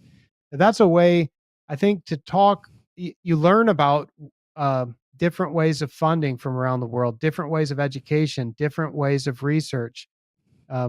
There's a new research project with a substantial amount of funding that I'm on the committee. What do they call that? The review committee or the proposal committee. That's jointly funded by the RNA STURF, the Scandinavian and Turfgrass Environmental Research Foundation. They had a surplus of funds from the last International Turfgrass Research Conference, and those funds belong to STURF, not to the International Turfgrass Society. So they wanted to reinvest that into research. So they're doing an international research project that is going to fund multiple projects that also has funding now from the RNA and from the USGA. So I'm optimistic because of my international perspective that I recognize things are messy, difficult, but I also think there's all kinds of things we can learn about what works best in certain parts of the US, what works best in Chile, what works best in Australia, what works best in Sweden. And then we can come up with new and exciting ways for the modern era to educate and to research and to solve the problems that people need. And I like industry associations, despite those being perhaps even messier than anything I've talked about previously, and various conflicts of interest and political issues and stuff, right? But there's certainly some huge potential with those. There's so much potential with industry associations to be able to provide high quality continuing education, to support foundational education, and to support practical research projects. So I'm optimistic because turfgrass industry is important. I don't think it's going away, and grass is a nice crop, and it's a nice part of our lives. It's a nice amenity to have if you have a home. It's a nice surface to play sport on, and it's nice to have a safe, attractive surface for watching our kids or our community's children or our professional athletes play on. And then it's messy to figure out the best way to do it, but I think it's been happening for 100 years, and it will continue to happen, and it will develop well. So that's my speech on that. Well, no, I just want to say that we all appreciate your dogged efforts in being a problem-solving junkie that is, of the turf ilk, and willing to travel the globe to find problems to solve and share those things. I think that's the most important thing. Is that it's great to come up with these ideas. I think that's one thing that turfgrass professionals as a whole are great at solving problems. They're not always great at sharing what those solutions are and some of the trials and tribulations it took to get there. But you have always been very forthcoming, very transparent, and I would like to say an inspiration for all of us, even Ray. He reads the blog. Well, that's very flattering. Thank you. No, I'm serious. Yeah, I'm Micah, not joking seriously. about how, your blog kept me from saying, "Oh my God, I cannot do this. Everything I do, according to convention, just isn't working." And then when I discovered your Asian turfgrass blog, it's like, aha, this is how you treat zoysia, so that it doesn't drive you crazy. Thank you. I mean, thank you, Micah. Yeah. Very, very happy Father's Day to you in Thailand, Father's Day. Congratulations, Thank and you. congratulations on your Thank family. And thank you for taking the time out to talk to us. Again, we will be the best stewards that we can and continue to talk to our audience about MLSN and the ongoing research that you have. And because we definitely see the long-term positive impacts of what this means to even the lawn care industry. For those of you, again, this is Dr. Micah Woods. AsianTurfgrass.com is his blog. You can find him on Twitter at AsianTurfgrass. PaceTurf.com, PaceTurf.org is also his business, and there's just an absolute metric ton of reading for you there. Anywhere else that or anything else you want to talk about and get out there? ATC Double Cut. No, Yeah, I've got a podcast, ATC Double Cut. But you can find all of this on my website, and so if you check out my Twitter page, it's got a pinned post that has a list of the 9 different ways that you can find out about me or find out what I'm working on. So if you like YouTube videos, you can find my YouTube channel. If you like podcasts, you can find those. If you like email newsletters, you can sign up for those. I try to put out information in as many ways as I can. And the best way to find that is go to asianturfgrass.com, click on the About page, and you can find a link to all kinds of stuff. So yeah, it's good. I see in the I thought it was funny. The announcement of this live stream on YouTube said, check out Micah's webpage at micahwoods.com, which is not about turfgrass. But that's a good one. It's got a lot of potato chip reviews and birdie dances from my stellar golfing exploits.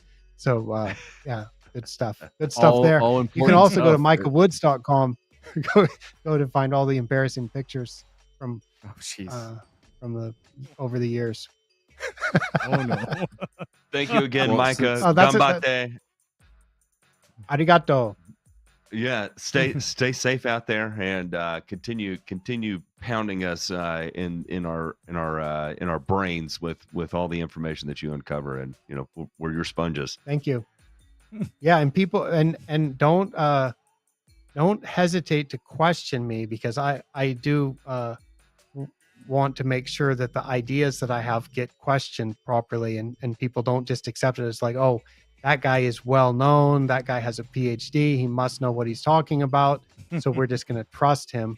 I think it's really valuable to question this, and then the ideas get better and they get more functional, and edge cases get understood, and it's better. So don't just unquestioningly think that I'm always right. And I appreciate when I get some thoughtful criticism as well. So I know you guys are, especially because you're coming from a sports turf and a lawn care type of perspective. Sometimes you can also point some of that out also.